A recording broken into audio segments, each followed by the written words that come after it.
আপনি জানেন হযরতে নবী সুলাইমান আলাইহিস সালাম তার এক ওয়াক্তের নামাজ কাজা হয়ে গেছিল। এক ওয়াক্তের নামাজ তিনি পড়তে পারেন। তিনি ছিলেন রাষ্ট্রপ্রধান। আমার কথাগুলো কি বোঝা যায়? তিনি ছিলেন রাষ্ট্রপ্রধান। তার রাষ্ট্রের সীমানা 1,20,000 বর্গ মাইল। বাংলাদেশ এই যে উরির চর, তারপরে আরো অন্যান্য সেন্ট মার্টিন, সবকিছু মিলিয়ে নতুন চর যেগুলো জেগে উঠতেছে, এগুলো মিলে আগে ছিল 54,000 বর্গ মাইল, এখন হয়ে গেছে 1,20,000 বর্গ মাইলের দেশ বাংলাদেশ। পৃথিবীর মধ্যে বর্তমান সবচেয়ে বড় যে দেশটা, সেটা হলো Soviet union. Soviet union Russia. রাশিয়ার পরে যে দেশটি সেটি হলো কানাডা।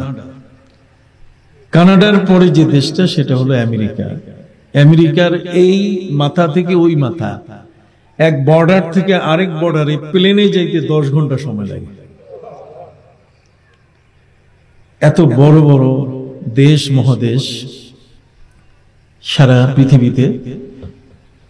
বর্তমানে পৃথিবীতে 200-র উপরে দেশ আছে, শাসকরা শাসন করছেন। কিন্তু আল্লাহ পাক রব্বুল আলামিন এই পৃথিবীতে 4 জন শাসক, 2 জন অমুসলিম বেঈমান কাফের আর 2 জন মুসলমান।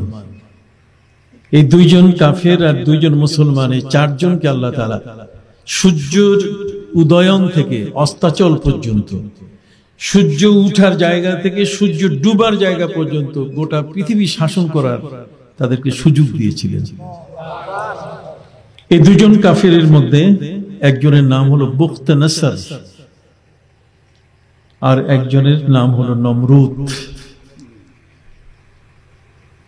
পৃথিবীতে যে 2 জন মুসলিম রাষ্ট্রপ্রধানকে আল্লাহ তাআলা পৃথিবী শাসন করার সুযোগ করে দিয়েছেন, এই 1,20,000 বর্গ মাইল না, সারা পৃথিবী। আমরা বলি যে তেতুলিয়া থেকে টেকনাফ আর বান্দরবন থেকে সুন্দরবন, কথা বুঝতে পারছেন? আমরা আমাদের সীমানার কথা বলে থাকি, কিন্তু বাকি 2 জন মুসলিম শাসক, তাদের মধ্যে একজন হলেন নবী সুলাইমান আলাইহিস সালাম, আরেকজন হলেন যুলকারনাইন। আরেকজন কি নাম? যুলকারনাইন, এক রহস্যময় নাম। আমার নবীকে কাফেররা প্রশ্ন করেছিল যে আপনি যদি সত্যি নবী হয়ে থাকেন তাহলে যুলকারনাইন সম্বন্ধে আপনি ব্যাখ্যা দেন। সম্মানিত সুধী, পবিত্র কোরআনে সূরা কাহফে এসেছে ওয়ায়াসআলুনাকা আন যিলকারনাইন। হে নবী, তারা আপনাকে যুলকারনাইন সম্বন্ধে প্রশ্ন করবে। নবী সুলাইমান আলাইহিস সালাম এবং বাদশা যুলকারনাইন সারা পৃথিবী তারা শাসন করেছিলেন। হযরতে নবী সুলাইমান আলাইহিস সালামের এই শাসনকালে একজন শাসকের দায়িত্ব, রাষ্ট্রপ্রধানের দায়িত্ব হলো রাষ্ট্রের সবচেয়ে গুরুত্বপূর্ণ জায়গাগুলো পরিদর্শন করা, যেমন অস্ত্রাগার, সেনাবাহিনী তারা যখন মহড়া দেয় সেগুলো পরিদর্শন করা। আমাদের দেশেও আছে, আমাদের দেশেও আমরা এই ধরনের রাষ্ট্রপ্রধানদের মহড়া দেখতে পাই। অর্থাৎ সেনাবাহিনী থেকে সব ধরনের প্রশাসনে যারা আছে তাদের মহড়া দেশের রাষ্ট্রপ্রধান তারা সেটা দেখেন। নবী সুলাইমান আলাইহিস সালামের সময়কালে তার দায়িত্ব, তিনি আমন্ত্রিত হলেন যে রাষ্ট্রের যে ঘোড়াগুলো আছে সে ঘোড়াগুলোকে তিনি পরিদর্শন করবেন। এই ঘোড়াগুলো যুদ্ধের কাজে ব্যবহৃত হয়, এটি ডাক পিয়নের কাজে, ডাক বিভাগে এগুলো ব্যবহৃত হয়। নবী সুলাইমান আলাইহিস সালাম যেহেতু তিনি বিশ্ব শাসক, ট্রাম্প তো একটা মহাদেশ, 50টি রাষ্ট্র নিয়ে যুক্তরাষ্ট্র, United state of America, new York, Boston, California, Pennsylvania, Philadelphia, Washington DC, কথা বুঝতে পারছেন? এই সবগুলো মিলে এই ধরনের প্রায় 50টি দেশ শাসন করছেন ট্রাম্প, যার জ্বালায় আমরা বাঁচি না। পৃথিবীটা অস্থির হয়ে গেছে। হযরত নবী সুলাইমান আলাইহিস সালামের সময়কালে আমরা যতটুকু ইতিহাস থেকে জানি, কোরআন যা আমাদেরকে তথ্য দিয়েছে সেই তথ্য অনুযায়ী রাষ্ট্রের ঘোড়াগুলো যুদ্ধের কাজে ব্যবহৃত হতো এবং এই ঘোড়াগুলোর ডাকঘর করার কাজে, এক জায়গা থেকে আরেক জায়গায় সংবাদ নেওয়ার কাজে ব্যবহৃত হতো। নবী সুলাইমান আলাইহিস সালাম তিনি রাষ্ট্রের ঘোড়াগুলো পরিদর্শন করতে গেলেন আসরের সময়। এই ঘোড়াগুলো ছিল সফিনাতে জিয়াদ। সফিনাতে জিয়াদ শব্দের অর্থ হচ্ছে ঘোড়া। এই সব ঘোড়াগুলো 3 পায়ের উপরে ঘুমায়, একটা পা উঁচা করে রাখে। যে ঘোড়াগুলো টাট্টু ঘোড়া, যে ঘোড়াগুলো খুব গতিশীল, যুদ্ধের উপযুক্ত ঘোড়া, সেই ঘোড়াগুলো সাধারণত ঘুমায় যখন দাঁড়াইয়া, তখন 3 পায়ের উপরে ভর করে আর এক পা কি উঁচু করে রাখে। তো এগুলো হচ্ছে সফিনাতে জিয়াদ, যুদ্ধের ঘোড়া। তিনি এই ঘোড়াগুলো পরিদর্শন করতে দেখতে দেখতে তার যে নামাজ ছিল আসরের নামাজ, এই সময় চলে গেছে। হাত্তা তাওয়ারাত বিল হিজাব, সূর্য ডুবে গেছে। সূর্য ডুবে যাওয়ার কারণে নবী সুলাইমান আলাইহিস সালাম তিনি ক্ষুব্ধ হয়ে গেলেন। আমাদের তো জীবনের বহু ওয়াক্তের নামাজ নষ্ট হয়ে গেছে, তাও কিন্তু আমরা রাগ করি না। নফসটাকে যত বেশি দেওয়া দরকার, আমাদের আত্মাটাকে, রূহটাকে যত কিছু এর চাওয়া দরকার, সবগুলো আমরা দেবার চেষ্টা করি। আমরা কোনোদিন আমাদের নফসের উপরে, আমাদের মনের উপরে আমরা কখনো রাগ হই নাই। কথা বলেন না? আমার কথা কি আপনারা বুঝতেছেন? আমরা আমাদের এই নফসের উপরে কখনো কি হই নাই? রাগ হই নাই। কিন্তু নবী সুলাইমান আলাইহিস সালাম তার উপরে আসরের নামাজ ফরজ ছিল, সেই ফরজ নামাজটা আদায় না করতে পেরে তিনি রেগে গেলেন। এই রেগে যাওয়াটা ছিল তার নিজের উপরে, যে আমি আল্লাহর ইবাদত করতে পারলাম না। আল্লাহর পক্ষ থেকে রিক্রুট, মনোনীত, নির্বাচিত আমি একজন নবী, আমি নামাজ তরক করেছি। আমি নামাজ তরককারী হিসেবে কিয়ামতের ময়দানে যখন আসামির কাঠগড়ায় আমাকে দাঁড় করানো হবে, তখন নবী জগৎ 1,24,000 অথবা 2,24,000 নবী এবং রসুল তারা লজ্জা পাবেন। অনেক সময় ছেলে সন্তান অপরাধ করে, এতে যে বাপের ইজ্জত যায় সেটা কিন্তু সে মনে করে না, শ্বশুরের ইজ্জত নষ্ট হয় এটা মনে করে না, গ্রামবাসীর ইজ্জত নষ্ট হয় এটা সে মনে করে না। হযরত নবী সুলাইমান আলাইহিস সালাম তিনি ক্ষুব্ধ হলেন, নিজের উপরে নিজে রাগ করলেন। তিনি রাগ করার পরে তিনি ঝটপট সিদ্ধান্ত নিলেন। তিনি তার কর্মচারীদের বললেন, আমার হাতে ছুরি দাও। রাষ্ট্রপ্রধানের নির্দেশ, তাকে জিজ্ঞেস করা যাবে না যে কেন। চাওয়া মাত্রই হযরত নবী সুলাইমান তার হাতে যখন ছুরি দেওয়া হলো, তীক্ষ্ণ ধার ছুরি, এটা দিয়ে তিনি ফাতাফিকা মাসহাম বিসুক ওয়াল আনাক, তিনি ওই ছুরি দিয়ে যে ঘোড়াগুলোর কারণে তার আসরের নামাজ পড়া হলো না, যে ঘোড়াগুলোর কারণে তিনি আল্লাহর দেওয়া ফরজ আসরের নামাজটি আদায় করতে পারলেন না, তিনি ওই তীক্ষ্ণ ছুরি দিয়ে এই ঘোড়াগুলোর গলা আর পায়ের নলা, গলা আর নলা এই দুইটাই কাটা শুরু করলেন। নলা কাটলেন এই কারণে যাতে দাঁড়ায় থাকতে না পারে। নলা তো বুঝেন, হাঁটু থেকে পায়ের গোড়ালি পর্যন্ত মাঝখানে যে হাড়টা, এটা কি বলে? নলা বলে। আপনার তো ভালো জানবেন আমার চেয়ে, কথা বুঝতে পারছেন?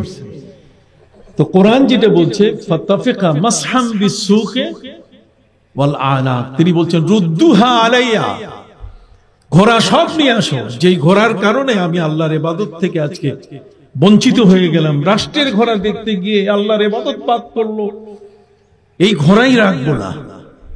সুবহানাল্লাহ বলবেন না?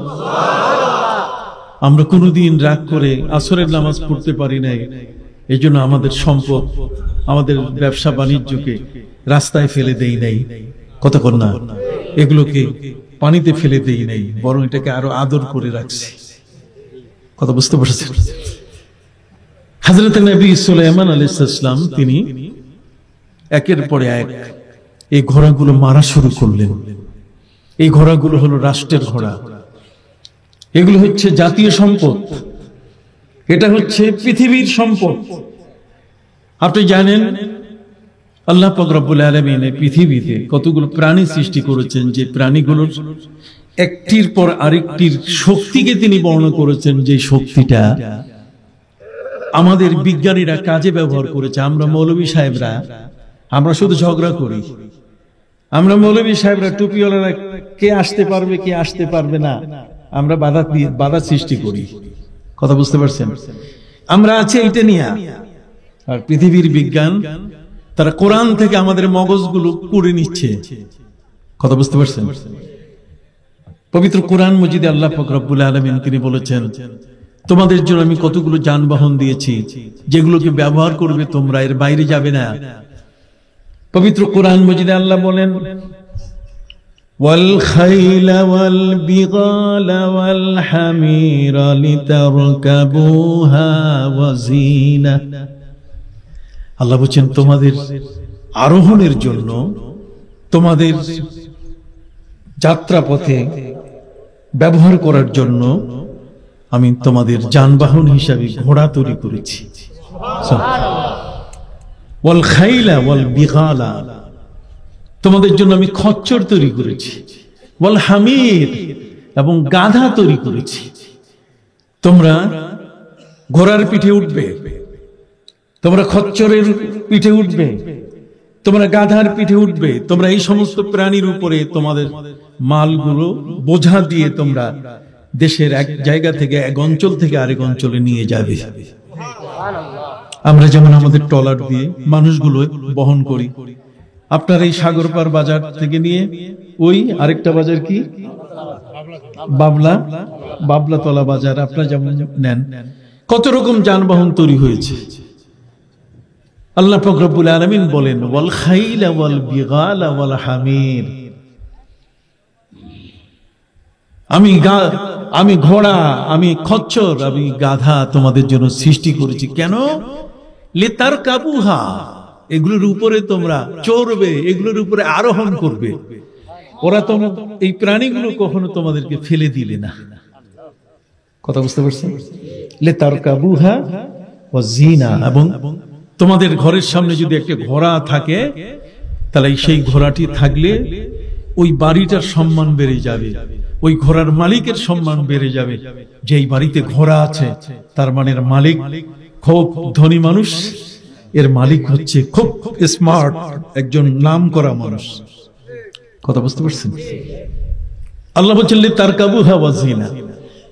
এখন যদি আপনি বলেন যে তিনটা প্রাণীর নাম আল্লাহ বললেন, একের পরে এক সিরিয়াল দিলেন, প্রথম বললেন ঘোড়ার কথা, আপনারা শুনতেছেন? একটু কথা বলবেন না চলে যাবেন? অনেক কথা বলবো ইনশাআল্লাহ। কথা বুঝতে পারছি?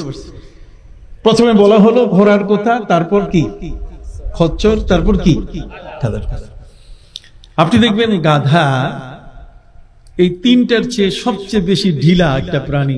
এটা হাঁটতে চায় না, এটা ধাক্কাইয়া ধাক্কাইয়া হাঁটাইতে হয়। এটা খুব লেজি প্রাণী, এটা খুব ধীরে ধীরে চলে। এর চেয়ে খচ্চর আরেকটু তাড়াতাড়ি চলে। আপনার কোনো কারণে এখানে কোনো এমার্জেন্সি, একজন রোগী কোনো কারণে তাকে এখন আপনার কলাপাড়া নিতে হবে, কথা বলেন, অথবা পটুয়াখালী হাসপাতালে নিতে হবে, অথবা বরিশাল যে হাসপাতালটা মেডিকেল হাসপাতালে আপনাকে নিতে হবে। আমি ঠিক বলতেছি তো? তাহলে সেই বরিশাল মেডিকেল হাসপাতালে নিতে গেলে এই এমার্জেন্সি যে রোগটা তাকে ধরে বসেছে, একটা লোক শ্বাসকষ্ট হচ্ছে, এখন সে কোনো মতেই বাঁচতেছে না, অথবা হার্ট অ্যাটাক হয়ে গেছে তার, তাহলে কি গাধায় যদি আপনি নিয়ে যান, তাহলে নদী পার হওয়ার আগেই কি শেষ। কথা বুঝেন? এই জন্য আল্লাহ পাক রব্বুল আলামিন দ্রুতগামী, পৃথিবীর মধ্যে সবচেয়ে বড় গতিশীল একটি প্রাণী আমাদেরকে দিয়েছেন, সেটার নাম কি? ঘোড়া। ঘোড়ার ইংরেজি কি? হর্স। এই জন্য পেট্রোল পাম্প আপনারা যখন কিনেন তখন তার পাওয়ার, পৃথিবীর পাওয়ার সৃষ্টি হয়ে যায় এই ঘোড়া থেকে। পেট্রোল পাম্প কিনতে গিয়ে আপনি তখন বলেন 1 হর্স, 2 হর্স, হর্স পাওয়ার, তার মানে ঘোড়ার কি শক্তি। তাহলে পৃথিবীতে আল্লাহ পাক রব্বুল আলামিন পবিত্র কোরআনে যে ঘোড়ার কথা বললেন, সেই ঘোড়াটা বিজ্ঞানীরা এটা ব্যবহার করছে পেট্রোল পাম্পে যাইয়া, কতক্ষণ না এটা শক্তিটাকে ব্যবহার করেছে। তো শক্তি নিজেরা তারা তৈরি করতে পারেনি, পবিত্র কোরআন থেকে তারা শক্তি নিয়েছে। এই জন্যই এই কোরআনের কাছে বড় বড় বিজ্ঞানীরা মাথা নত করছে। কোরআন বলে দিয়েছে, খবরদার গরুর পিঠে উঠো না, গরু তোমার বাহন নয়, গরুর পিঠে উঠা যাবে না। উঠবার জন্য, মাল টানার জন্য, ওয়াল খাইলা ওয়াল বিগালা ওয়াল হামিরা লিতারকাবুহা ওয়া জিনা, এটা হচ্ছে তোমার একটা সৌন্দর্য, তোমার সম্মান বর্ধন, আর পাশাপাশি তুমি এটা নিয়ে তোমার মালামাল বোঝাই করে তুমি এক শহর থেকে আরেক শহরে নিয়ে যেতে পারবে। এবং প্রয়োজনে তুমি এক্সপ্রেস ওয়েতে, তুমি দ্রুত গতি সম্পন্ন যে রাস্তাগুলো, আত-তারিকুস সারি, যেটা এক্সপ্রেস ওয়ে, সেটাতে তুমি তোমার ঘোড়াগুলোকে পা উপরে উঠাবে আর নামাবে, ঠিক এরকম গতিতে, দ্রুত গতিতে চোখের পলকে তোমাকে পৌঁছিয়ে দিবে তোমার গন্তব্যে। কথা কি বুঝতে পারছেন? তাহলে পবিত্র কোরআন মজিদে সেই ঘোড়াগুলোর গুরুত্ব দেওয়া হয়েছে কত বড়। কানাডায় 69 জন বিজ্ঞানী মুসলমান হয়েছে কোরআনের একটা আয়াতের উপরে। কয়টা? সেই একটি আয়াত হচ্ছে পবিত্র কোরআন মজিদের সূরা আলে ইমরানের যুয়্যিনা লিন-নাস, যুয়্যিনা লিন-নাস, মানুষের জন্য আল্লাহ পাক রব্বুল আলামিন কতগুলো জিনিস তার অপরূপ সৌন্দর্য করে দিয়েছেন, আকর্ষণ বানিয়ে দিয়েছেন। যুয়্যিনা লিন-নাসে হুব্বুশ শাহওয়াতি মিনান নিসাই ওয়াল বানিন ওয়াল কানাতিরিল মুকান্তারাতি মিনাজ যাহাবি ওয়াল ফিদ্দা ওয়াল খাইলিল মুসাওওয়ামাতি ওয়াল আনআমি ওয়াল হারস যালিকা মাতাউল হায়াতিদ দুনিয়া ওয়াল্লাহু ইনদাহু হুসনুল মাআব। পবিত্র কোরআনে আল্লাহ বললেন, আমি মানুষের সবচেয়ে প্রিয় করে দিয়েছি কতগুলো জিনিস, যেগুলো আকর্ষণ এত বড়, এর পাশে গেলে মানুষ আর কাউকে চিনে না। যেমন একটা ছোট বাচ্চা যখন জন্ম নেয়, তখন তার কাছে সবচেয়ে প্রিয় হলো মায়ের বুকের দুধ। কথা বলেন, আমরা জানি না যে মায়ের বুকের দুধ যে কত মিষ্টি, কত মিঠা। মায়ের বুকের দুধ অমীয় সুধা। বরফির আব্দুল কাদের জিলানী রাহমাতুল্লাহি আলাইহি বলেছেন, সারা পৃথিবীর প্রতিটি বিন্দু যদি তুমি সাজদা করে করে পূর্ণ করো, আর মায়ের বুকের এক ফোঁটা দুধ যদি এক পাল্লায় দাও, তাহলে মায়ের দুধের পাল্লাটা ভারী হয়ে যাবে। সম্মানিত সুধী, একটি শিশু জন্ম নেওয়ার 7 মাস আগ থেকে আল্লাহ পাক রব্বুল আলামিন মায়ের বুকে ওই শিশুটির খাবার গরম করতে থাকেন। আর সেই গরম খাবারটি হলো আমার জন্মের সাথে সাথে মা আমার মুখে যা দিয়েছেন, এটাকে শাল দুধ বলা হয়। আমাদের প্রিয় নবী সাল্লাল্লাহু আলাইহি ওয়াসাল্লাম তিনি বলেছেন, যদি কোনো শিশুকে তার মা যদি তার বুকের দুধ না খাওয়ায়, তাহলে ওই শিশুটি বড় হয়ে যখন সে তাগড়া হবে, যখন 15-20 বছর বয়স হবে, সে যদি সেনাবাহিনীতে অন্তর্ভুক্ত হতে চায়, সেনাবাহিনীতে যোগদান করতে চায়, নবী করিম সাল্লাল্লাহু আলাইহি ওয়াসাল্লাম বলেন তাকে সেনাবাহিনীতে নেওয়া যাবে না। যদি কোনো শিশু মায়ের বুকের দুধ পান না করে, তাহলে সেই শিশুকে সেনাবাহিনীতে নেওয়া যাবে না। ইমাম আবু জাফর তাহাবি রহমতুল্লাহ আলাইহি, যিনি হানাফি মাযহাবের ব্যারিস্টার, জাফর তাহাবি রহমতুল্লাহ আলাইহি হানাফি মাযহাবের কি ব্যারিস্টার, মরা মায়ের পেট থেকে তাকে বের করা হয়েছে। শাফি মাযহাব হচ্ছে শাফি মাযহাবে যদি কোনো মা বাচ্চা পেটে রেখে মারা যান, তাহলে ওই বাচ্চা বের করা যাবে না, মাকে কবর দিতে হবে। মায়ের পেটে বাচ্চা তো নাই। কিন্তু ইমাম আবু হানিফা রাহমাতুল্লাহ আলাইহির মাযহাব হচ্ছে, যদি কোনো বাচ্চা পেটে থাকা অবস্থায় মা মারা যান, তাহলে মাকে দাফন করা যাবে না সাথে সাথে, বরং মায়ের পেটের উপরে এই মৃত মা তার পেটের উপরে একটা গামছা ভিজাইয়া, একটা কাপড় ভিজাইয়া, এটাকে চিপে মায়ের পেটের উপরে রাখতে হবে। যদি এটা শুকাই যায়, তাহলে মনে করতে হবে বাচ্চা বেঁচে আছে, এবং সাথে সাথে পেট কেটে বাচ্চা বের করতে হবে। আবু জাফর তাহাবী রহমতুল্লাহ আলাইহি, যার রেফারেন্স আমি দিচ্ছি, সেই আবু জাফর তাহাবী রহমতুল্লাহ আলাইহি, উনি মায়ের পেটে থাকা অবস্থায় তার মা মারা যান। শাফি মাযহাব অনুযায়ী তার মায়ের দাফন কাফনের আয়োজন শুরু হয়েছে।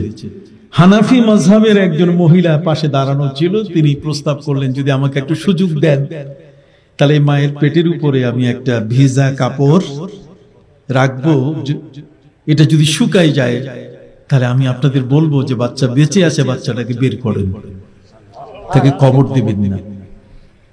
আপনি কি বুঝতেছেন? মনে রাখবেন, আমি তাড়াহুড়া করে কিছু বলছি না। সম্মানিত সুধী, একটি বাচ্চা জীবন্ত আছে কিনা, জীবিত আছে কিনা, এটা একটা মহাপরীক্ষা। সবাই দেখতে চাইলো, সবাই কি দেখতে চাইলো? হযরত ঈসা আলাইহিস সালাম 4 জন ব্যক্তিকে তিনি জীবিত করেছিলেন, মরা মানুষকে কি জীবিত করেছিলেন। হযরত সাম ইবনে নূহ, ইবনুল আশির, ইবনুল আজুস, জারিয়া, এই 4 জনকে তিনি জীবিত করেছিলেন হযরতে ঈসা রূহুল্লাহ। তো তার বন্ধু যখন ইবনুল আজুস মারা যায়, বন্ধুর মৃত্যুর খবর শুনে তিনি তার বাড়িতে যাচ্ছিলেন, পথে তার লাশটাকে খাটিয়ায় করে কবরস্থানে নিয়ে আসা হচ্ছিল। হযরত ঈসা আলাইহিস সালাম দেখে তিনি বললেন যে লাশটা কি ইবনুল আজুজের? কাহা, একটু নামান, আমি তার সাথে একটু কথা বলবো। উপস্থিত যারা আছে তারা বলা শুরু করলেন, মাথার চেম্বার কি নষ্ট, কথা বলবেন, মস্তকটা কি নষ্ট হয়ে গেছে? এটা কি সম্ভব যে মানুষটা মরে যায়, সে আবার কথা বলে কিভাবে? সম্মানিত সুধী, হযরত ঈসা রূহুল্লাহর এই বিষয়টি নিয়ে যারা উপস্থিত, এই জানাজার নামাজে যারা এসে যারা কবরস্থ করবে, তাদের ম্যাক্সিমাম মানে শতকরা 99 জন তারা বলছে চলো তাড়াতাড়ি দাফন করি, আর 1-2 জন তো উল্টা থাকতেই পারে। কি বলেন, ঠিক না?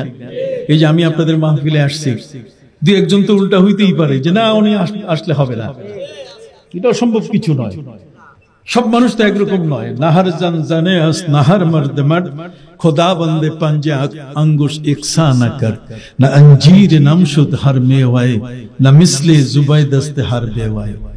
হাতের 5টা আঙ্গুল সমান নয়, আর সব মহিলা একরকম নয়। নাহার জান জানে আস, জান জানানা মানে মহিলা, নাহার জান জানে আস, সব মহিলা ওই মহিলা ফিরদৌসীর মতো নয়।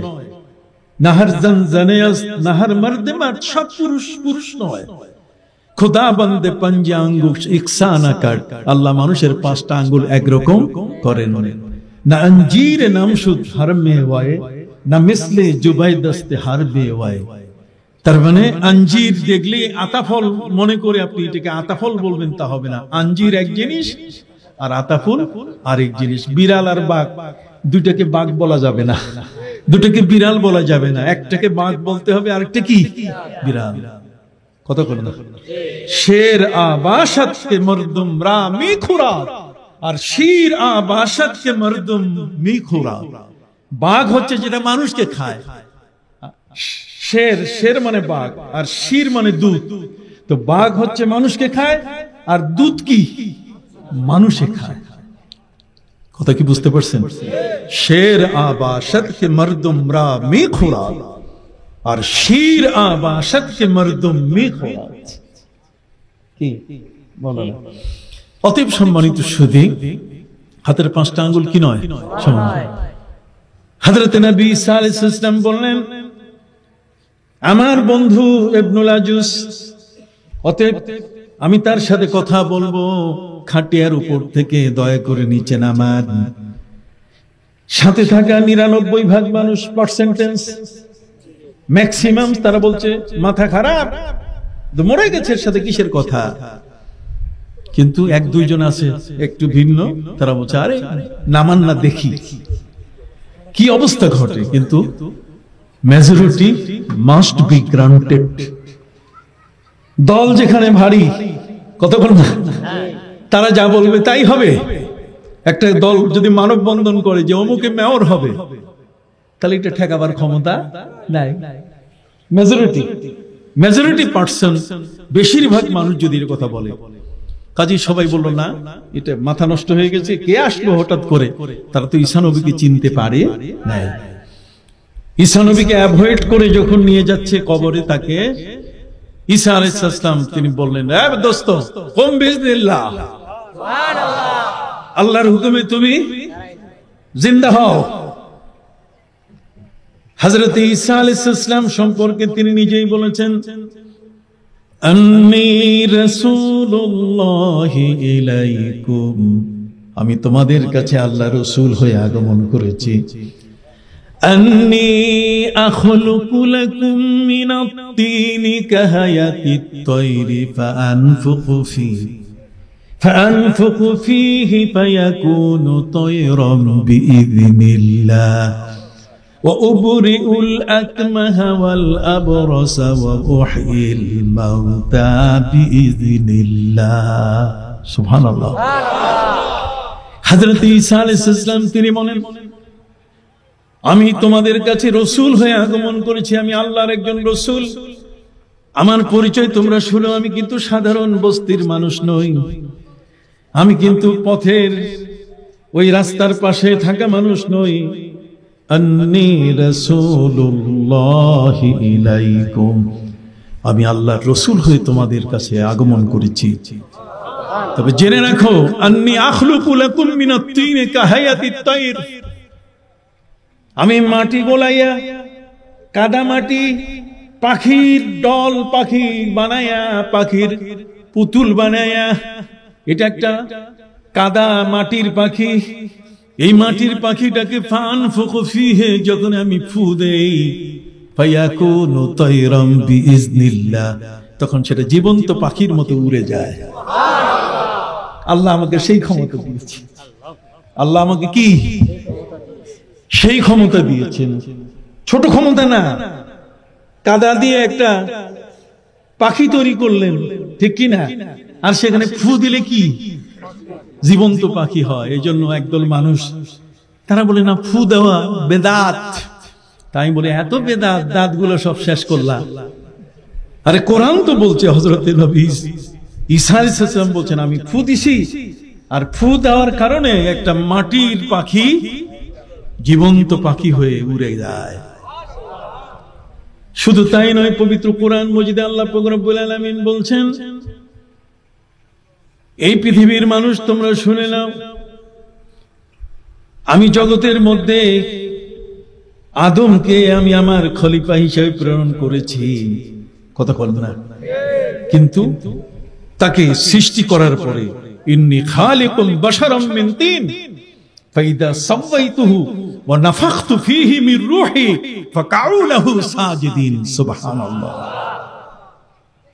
কোরআন বলছে কি চমৎকার, ইন্নী খালিকুম বাশারাম মিন তিন, আমি মানুষ তৈরি করলাম মাটি দিয়ে।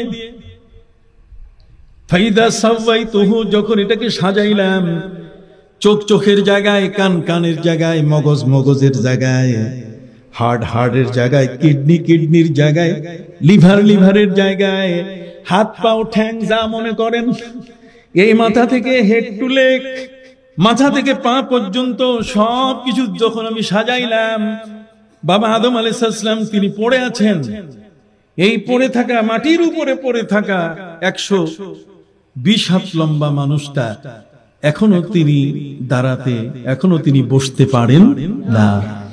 আল্লাহ পাক রব্বুল আলামিন বলছেন, আমি ফু দিয়ে দিলাম, ফু ফানাফাখতু ফীহি, আমি ফু দিয়ে দিলাম, ফাকাউ লাহু সাজিদিন, তখন সে উঠে বসে আমাকে সিজদা করা শুরু করল, অথবা তোমরা সিজদা করো। কথা কি বুঝতে পারছেন? তাহলে হযরতে বাবা আদম আলাইহিস সালামকে আল্লাহ পাক রব্বুল আলামিন ফু দিয়ে তারে জিন্দা করছেন। তাহলে ফু কাজে লাগে কিনা?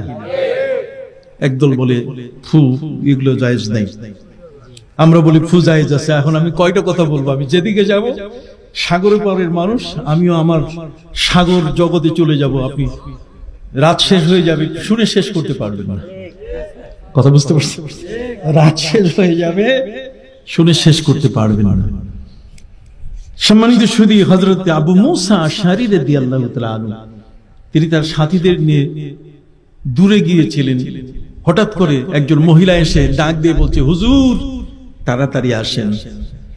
হযরত আবু মুসা আশআরী রাদিয়াল্লাহু তাআলা বলেন, তাড়াতাড়ি কি জন্য? আমার মুনিবকে সাপে কেটেছে, আমার মুনিবকে সাপে কেটেছে, অতএব সেই মুনিবকে আপনারা যদি সুস্থ করে দেন কিছু পরে টরে।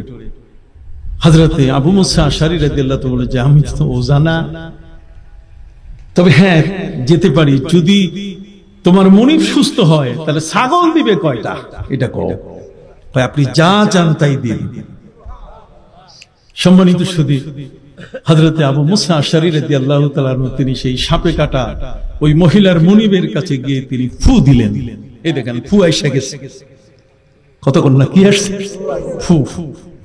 যখনই ফু দিয়ে দিলেন, ফু দেওয়ার সাথে সাথে সাপে কাটা অর্ধ মরা মৃত মানুষ, যার চোখ বন্ধ হয়ে গিয়েছিল, সে চোখ খুলে দেখা শুরু করলো, উঠে বসলো। দাসী বলল, মুনিব আমি হুজুরকে এই শর্তে নিয়ে আসছি, তোমাকে সাপে কেটেছিল, তুমি তো মরে গেছিলে, হুজুর তোমাকে সুস্থ করলেন ফু দিয়া। উনি শর্তই করে আসছেন কিছু দেওয়ার জন্য, ছাগল চাইছে। আমার বাথানে যত ছাগল আছে যে কয়েকটা চায়, কয়টা দিব? 14-15টা দিয়ে দাও। ফু দিয়ে 14-15টা ছাগল পাইয়া গেছে। এখন এই ছাগল নিয়ে উনি মদিনায় ফিরতেছেন। তার সঙ্গী সাহাবীদের সাথে ঝগড়া শুরু হয়ে গেল। একদল বলছে যে তুমি ফু দিয়ে বিনা চালানি ব্যবসা, কথা কস না, বিনা চালানি কি ব্যবসা, তুমি ফু দিয়া এই ছাগল নিশ্চয় এটা জায়েজ হবে না খাওয়া। কি বলেন ফতুয়া? এখন তো মুদি দোকানদারও দেয়, মিলাদ নাই কিয়াম নাই, মুদি দোকানদারও কি দেয়, রিকশাওয়ালা, নৌকার মাঝি মোল্লা, সেও ফতুয়া দেয় যে মিলাদ নাই কিয়াম নাই। কথা বুঝতে পারছেন? যাও সম্মানিত সুধী, কথা কি আপনাদের মনে আছে? বলেন তো কি বলেছি? হযরতে আবু মুসা আশআরী রাদিয়াল্লাহু তাআলা আনহু, সাহাবীদের মধ্যে তর্কের এক পর্যায়ে নবীজির কাছে গিয়ে তারা অভিযোগ করলো, হুজুর ফু দিয়া ছাগল আনছে, এটা খাওয়া জায়েজ হবে কিনা? নবী করিম সাল্লাল্লাহু আলাইহি ওয়াসাল্লাম আবু মুসা আশআরী রাদিয়াল্লাহু তাআলা আনহুকে বললেন যে পারলে আমাকেও কয়েকটা ছাগল দিও। তাহলে ফু দিয়ে ছাগল নেওয়া কি আছে? জায়েজ আছে। নবী ছাগল নিয়ে নিছেন, ছাগল জবাই করে উনি বলছেন জবাই করে ছাগলের গোশত আমাকে দিও। আল্লাহু আকবার বলেন। তোমরা আমাকে প্রশ্ন করো, সালু আন্নি উজিবু লাকুম, তোমরা আমাকে প্রশ্ন করো, তোমাদের প্রত্যেকটি প্রশ্নের উত্তর দিয়ে দিব। মাঝখানে দাঁড়াই একজন ব্যক্তি আমার নবীকে বলা শুরু করলো, হে মুহাম্মদ সাল্লাল্লাহু আলাইহি ওয়াসাল্লাম, আপনি বলেন তো মান আবি, কে আমার বাবা? এখানে যারা বসে আছেন কেউ আমার ফুফাদান সহ আমার বাপের নাম উনি বলতে পারবেন না, আর ওনার বাপের নামও আমি বলতে পারবো না, অসম্ভব। আমার কারো বাপের নাম আমার পক্ষে যেমন বলা সম্ভব না, আমার বাবার নামও আপনাদের বলা কি সম্ভব। নবীজিকে জিজ্ঞাসা করো, ইয়া রাসূলুল্লাহ মান আবি, হে রাসূল সাল্লাল্লাহু আলাইহি ওয়াসাল্লাম বলুন আপনার আমার বাবাকে। নবী করিম সাল্লাল্লাহু আলাইহি ওয়াসাল্লাম একেবারে বেধড়ক মানে সামান্য সময়ে তিনি নেন নাই, তাৎক্ষণিক ভাবে ওই মুহূর্তে তিনি বলেন, আবুকা আবু হুযাফা, তোমার বাপ হলো আবু হুযাফা। লোকটা অ্যাস্টনিশড হয়ে গেল, অবাক হয়ে গেল। কাজী হযরত ঈসা আলাইহিস সালাম তিনি বললেন, আমি কিন্তু ফু দিলে মাটির কাদা দিয়ে তৈরি করা পাখি এটা আকাশে ডানা মেলে উড়ে যায়। শুধু তাই নয়, ওয়াউবরিউল আকমাহা ওয়াল আবরাস, জন্মান্ধ ব্যক্তি যার দুটো চক্ষু নাই, চোখের উপরে হাত বুলাই দিলে তার চোখ দুটো খুলে যাবে। কারো যদি আবরাস হয়, কারো যদি কুষ্ঠবেদী হয়, তাহলে কুষ্ঠবেদী গায়ের উপরে হাত বুলিয়ে দিলে, ফু দিলে সাথে সাথে তার কুষ্ঠবেদী থেকে সে মুক্তি পায়। শুধু তাই নয়, ওয়াহিল মাউতা বিইজনিল্লাহ, মরা মানুষকে আল্লাহর হুকুমে আমি জিন্দা করি। কোরআনে আছে না? কাজী ঈসা রুহুল্লাহ তিনি ওই বন্ধু ইবনুল আজুজ তার সম্পর্কে তিনি বললেন, একটু নামাও, তার সাথে কথা বলবো। কি তিনি রাইট আছেন কিনা? একটু হাত উঁচু করে বলেন, তিনি ঠিক ছিলেন কিনা? তিনি ঠিক ছিলেন, কিন্তু ওরা বুঝে নাই, ওরা চিনে নাই। যখন ম্যাক্সিমাম মেজরিটি পার্সন সবাই মিলে বলছে, না চলো এই পাগলের কথা শুনে লাভ নাই, আমার নবীকেও তো পাগল বলা হয়েছে, ইন্নাকা লামাজনুন, কথা বুঝে গেছে। সম্মানিত সুধী, হযরত ঈসা রুহুল্লাহ ওই খাটিয়ার উপরে মরা বন্ধু ইবনুল আজুজকে বলার সাথে সাথে তিনি বললেন, দোস্ত কুম বিজনিল্লাহ, তুমি আল্লাহর হুকুমে জিন্দা হয়ে যাও। সাথে সাথে সে গা মোড়া দিয়ে মুর্দারের খাটিয়ার উপরে বসে উপর থেকে লাফাইয়া নিচে পড়ছে। নিচে পড়ার পরে জিজ্ঞেস করছে, তোমরা আমারে কই নাও? মুর্দারের খাটিয়াটা কাঁধে করে বাড়িতে দৌড় মারছে। বাড়িতে যাওয়ার পরে তার ঘরণী, ঘরের বউরে ঘরণী কয়, ঘরের বউকে ডাক দিয়ে বলছে, রে ঘরণী, রে আমার স্ত্রী তুমি কোথায়? স্ত্রী বেড়ার ফাঁক দিয়ে দেখে, এটা আজব ব্যাপার, কোত্থেকে আসলো, তো বিদায় দিছি। জীবনের যত নিংড়ানো ভালোবাসা, এই সবগুলো অশ্রু জলে পানি দিয়ে আমি সব ঢেলে ঢেলে তাকে বিদায় করে দিয়েছি। অতএব এ আবার ভূত আসলো কোত্থেকে? পেছনে সবাই মিলে এসে বলছে, না ভূত না, সে তো জীবিত। হযরত ঈসা রুহুল্লাহ তার বাড়িতে আসলেন। আসার পরে আলাপচারিতা হলো, কথাবার্তা হলো। ঈসা আলাইহিস সালাম তাকে বলেন, দোস্ত তোমাকে এখন আগের মতো মরার খাটিয়ায় যেমন ছিলে তেমন করে দেই। তখন ইবনুল আজুজ বলল, দোস্ত তুমি এখন যাও তো, পরে আসো। এই লোকটা 80 বছর বেঁচে ছিল। ছেলে হইছে, মেয়ে হইছে, নাতি পুতি ছাতি ঠ্যাঙ্গা কুড়াল হারিকেন যা আছে সব হইছে, কোনটাই বাকি নেই। কথা কি বুঝতে পারছো? কাজে ভাইরা আমার, পৃথিবীর মধ্যে আল্লাহ পাক রব্বুল আলামিন কিছু মানুষকে এমন ক্ষমতা দিয়েছেন, যেই ক্ষমতাকে ওই মানুষ যখন ব্যবহার করে কেউ বুঝে আর কেউ বুঝে না, কেউ এটাকে উপলব্ধি করতে পারে না। হযরত নবী সুলাইমান আলাইহিস সালামের কথা বলছিলাম, মনে আছে কি? কথা বুঝতে পারছেন? সেই সুলাইমান আলাইহিস সালামের কথা বলতে গিয়ে পবিত্র কোরআন মজিদে সূরা আলে ইমরানের একটি আয়াত, যে আয়াতের মধ্যে এমন কিছু আছে যে কানাডার 69 জন বিজ্ঞানী কালেমা পড়ে মুসলমান হলেন।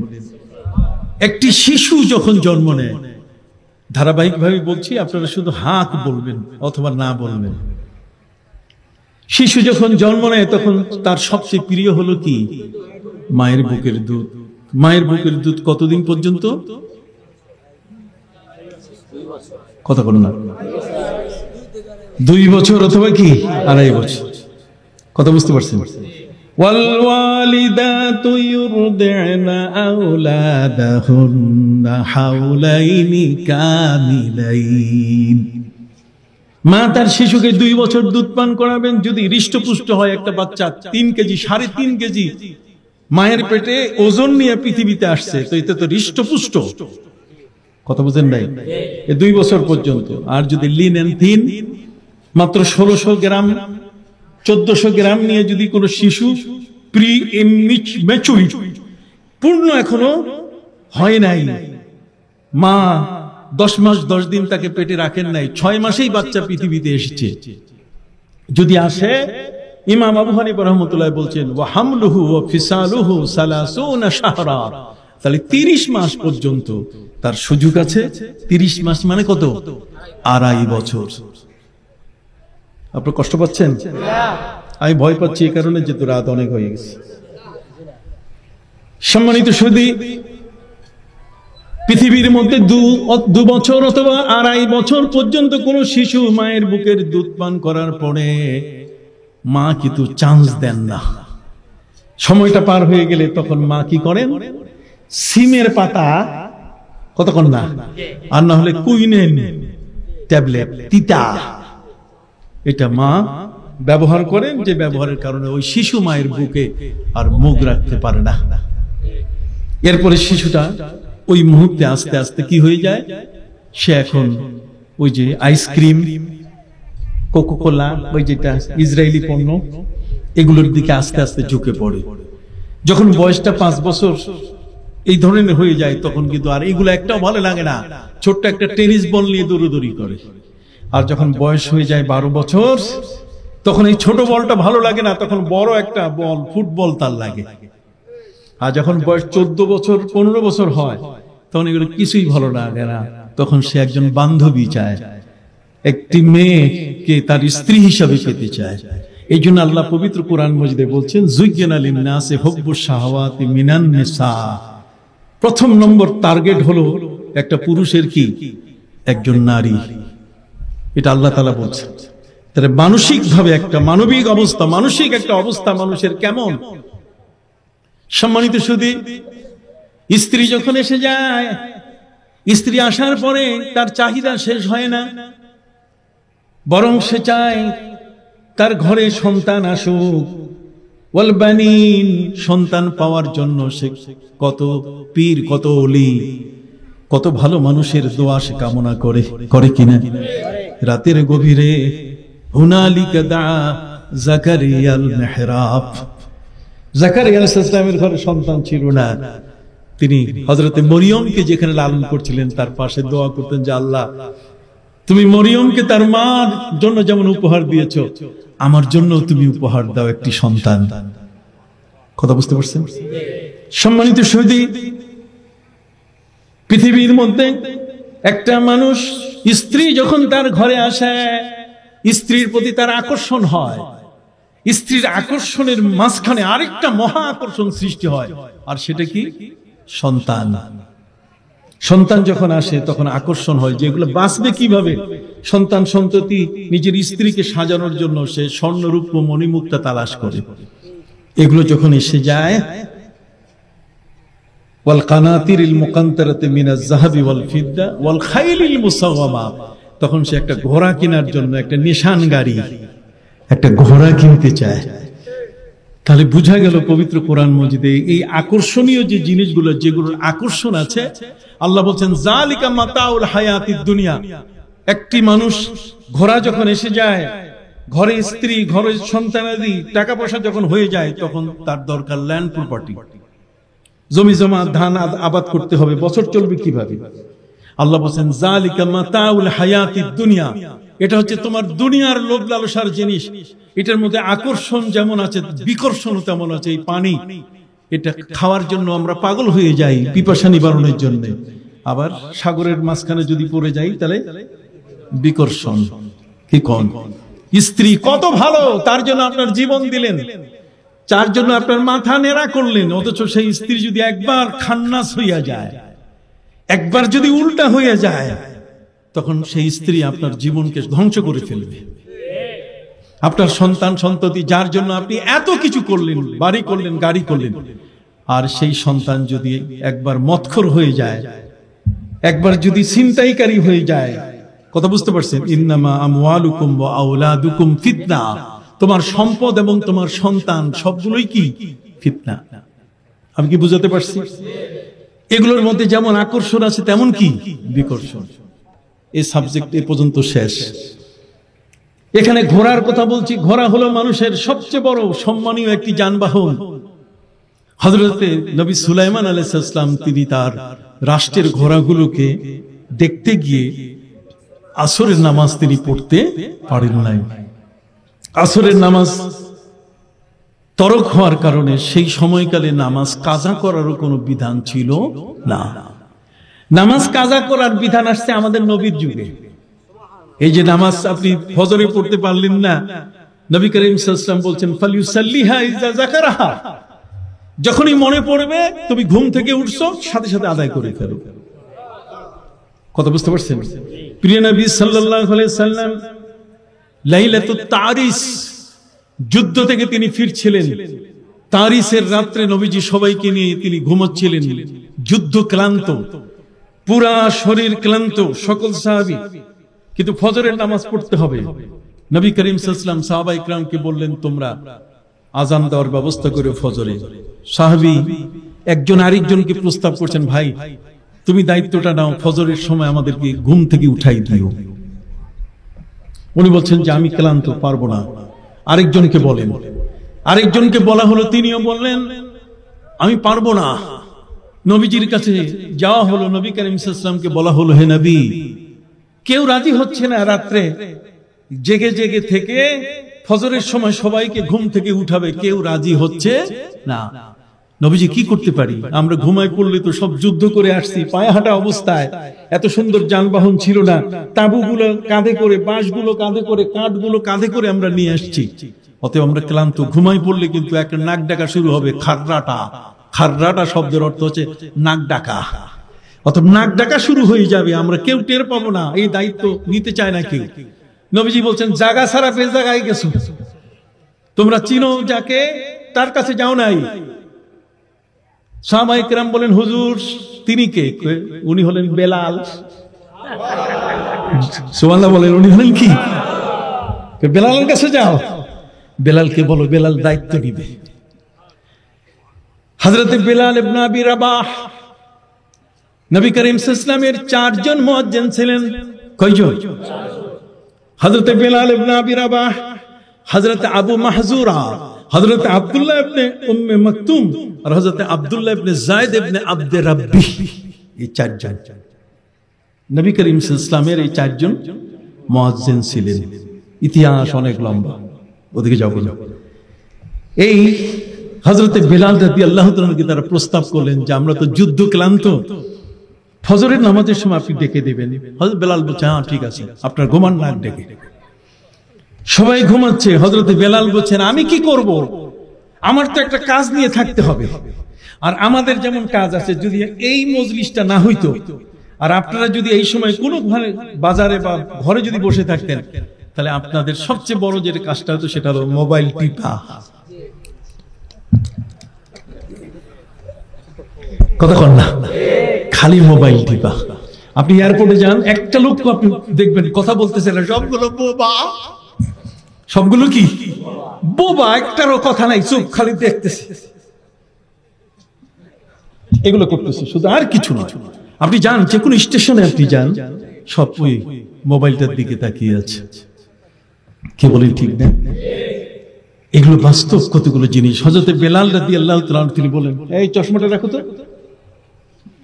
হযরত বেলাল রাদিয়াল্লাহু তাআলা তিনি বললেন আমি কি করব, ওই সময় তো মোবাইলও ছিল না। উনি বলছেন ওয়া সাল্লাইতু মা সাল্লাইতু, আমি নামাজ পড়া শুরু করলাম। আমি সময় কাটাবো কিভাবে? ফজর পর্যন্ত সময় তো অনেক লম্বা।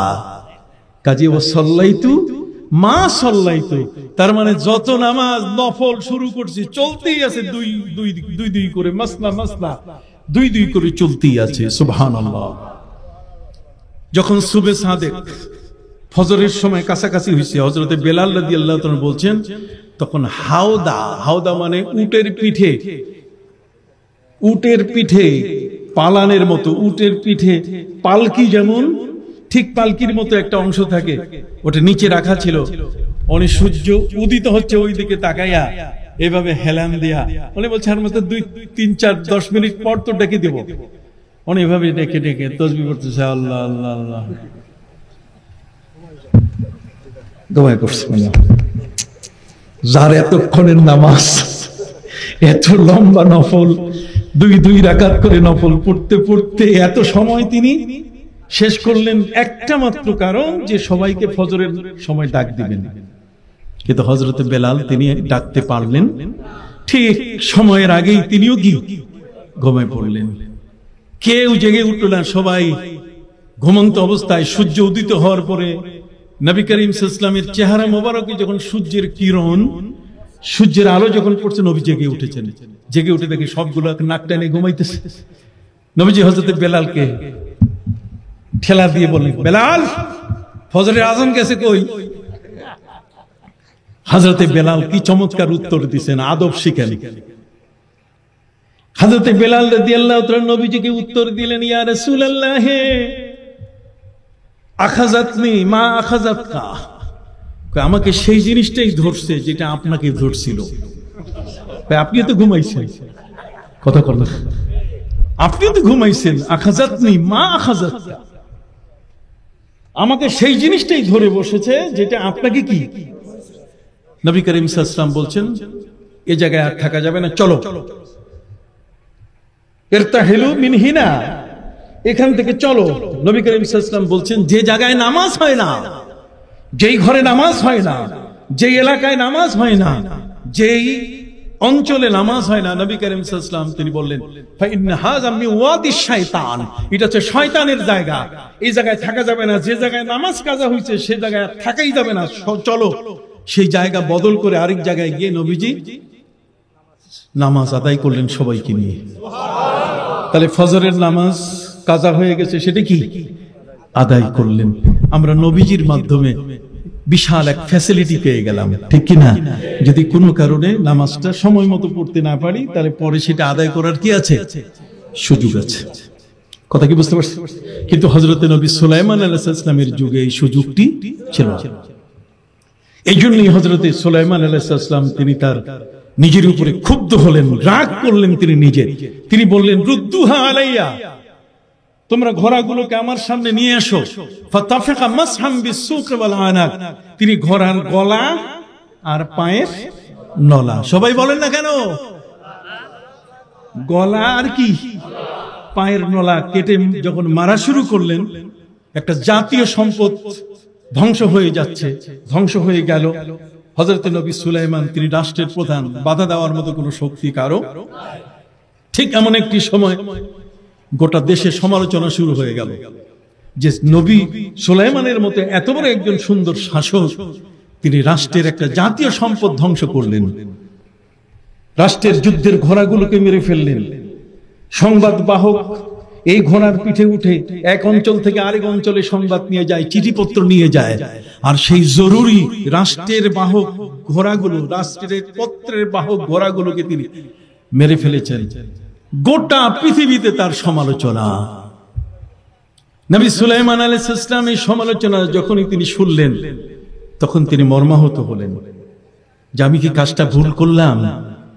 তখন আল্লাহ পাক রব্বুল আলামিন তাকে ওহী করে জানাই দিলেন যে সুলাইমান, সারা পৃথিবী তোমার বিরুদ্ধে, আমি তোমার পক্ষে। হাত উঁচু করে বলেন সুবহানাল্লাহ। সারা পৃথিবী তোমার বিপক্ষে, কিন্তু আমি আল্লাহ তোমার পক্ষে। কেন?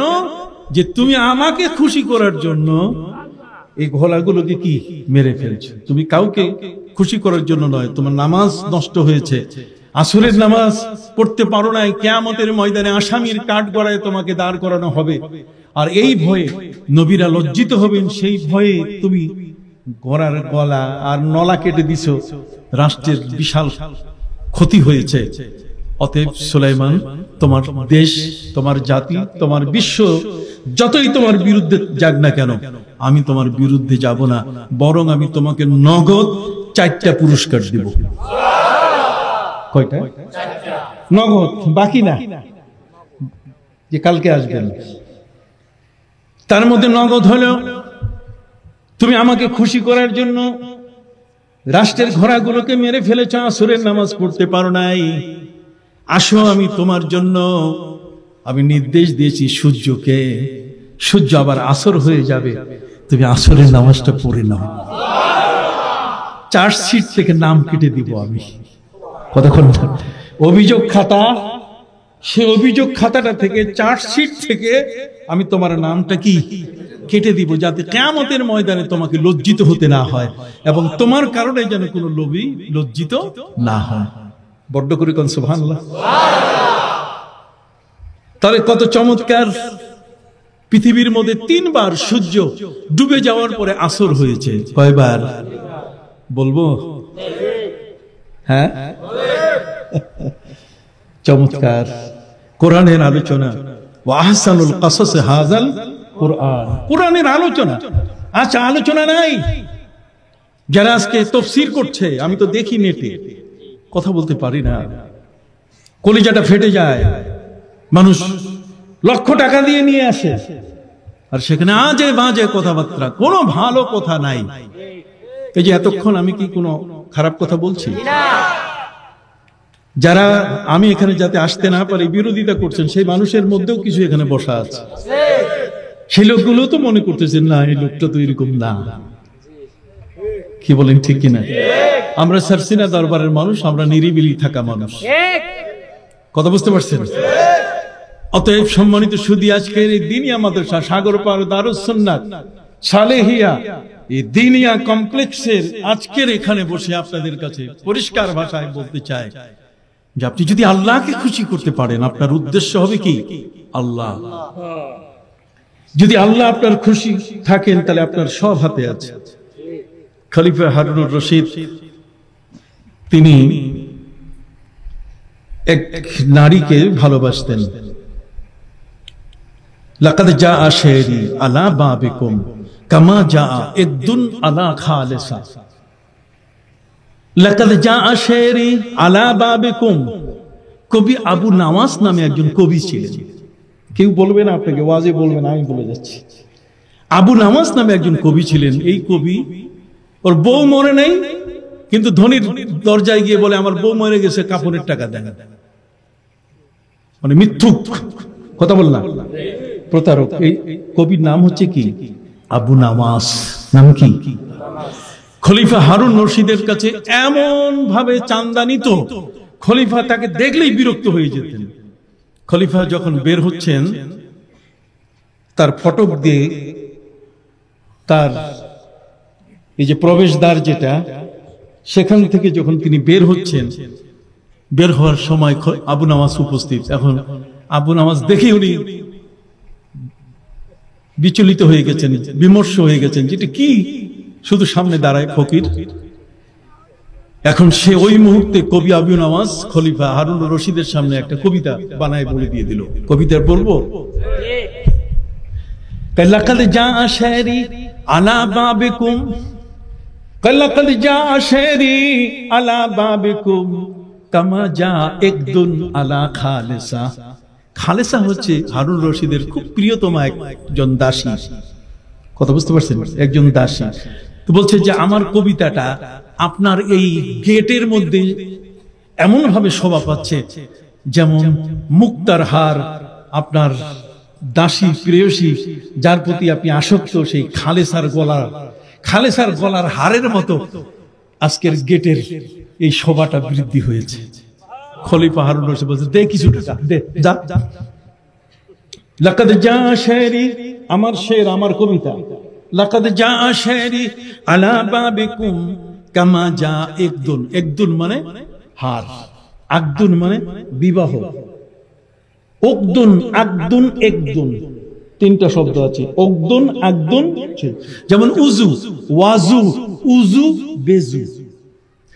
উজু আগার বেজু দস্তান ওয়াজু কুন। তুমি যদি উজু করতে চাও, তাহলে এক উজু হচ্ছে আপনার কাজটা, ধৌত কাজ, আর বেজু হচ্ছে যে অঙ্গ প্রত্যঙ্গের মধ্যে পানি ঢালা। আর উজু শব্দের অর্থ যেটা ওয়াজু, আর একটা উজু, উজু শব্দটা হচ্ছে উজু করার পরে যে বদনায় পানি থাকে, ওই পানিটা। কথা বোঝেন নাই? তাহলে ওয়াজু, উজু, বেজু। যেমন বার, বীর, বুর। বার, বীর, বুর। ভাইয়ারা বুঝতেছো তোমরা? হ্যাঁ, কঠিন ওয়াজ। কথা বুঝতে পারছেন? বার, বার শব্দের অর্থ হচ্ছে জহরাল ফাসাদু ফিল বাররি ওয়াল বাহরি বিমা কাসাবাত আইদিন নাস। বার মানে স্থলভাগ। লাইসাল বিররা আন তুওয়াল্লু উজুহাকুম কিবালাল মাশরিকি ওয়াল মাগরিব। বীর মানে কল্যাণ, তুমি পূর্ব পশ্চিম দিকে মাথা নোয়ালেই হবে না, আল্লাহর প্রতি ঈমান আনতে হবে। আর বুর মানে গম, আল হিনতাতু বিল হিনতা, আল বুররু বিল বুর, আল্লাহ আল বুররু বিল বুর। কথা বুঝতে পারছ? তামারু বিত তামার, হ্যাঁ, ওয়াল মিলহু বিল মিল, মাসালাম বিমাসালিন, ইয়াদাম বিয়াদিন, ওয়াল মিসলু রিবা। কথা বুঝতে পারছেন? তাহলে বুর মানে গম, বীর মানে কল্যাণ, আর বার শব্দের অর্থ হচ্ছে স্থলভাগ। তাহলে তিনটা শব্দের অক্ষরের মধ্যে একটাতে জবর জের পেশ হলে কি পার্থক্য হয় কিনা? একদুন শব্দের অর্থ কি? গলার হার। এর থেকে আকীদা, আমরা বলি না আমল আকীদা, তা আকীদা হচ্ছে আমাদের গলার হার। আমরা এই আকীদা নিয়ে চলি, আমরা নবীজির রওজা ভালোবাসি, নবীকে জিন্দা মনে করি, এটা আমাদের গলার হার নবীজি। সুবহানাল্লাহ। কথা বুঝতে পারছেন? নবীজির রওজার পাশে গিয়ে আমরা হাত তুলে মুনাজাত করি, এটা আমাদের গলার হার।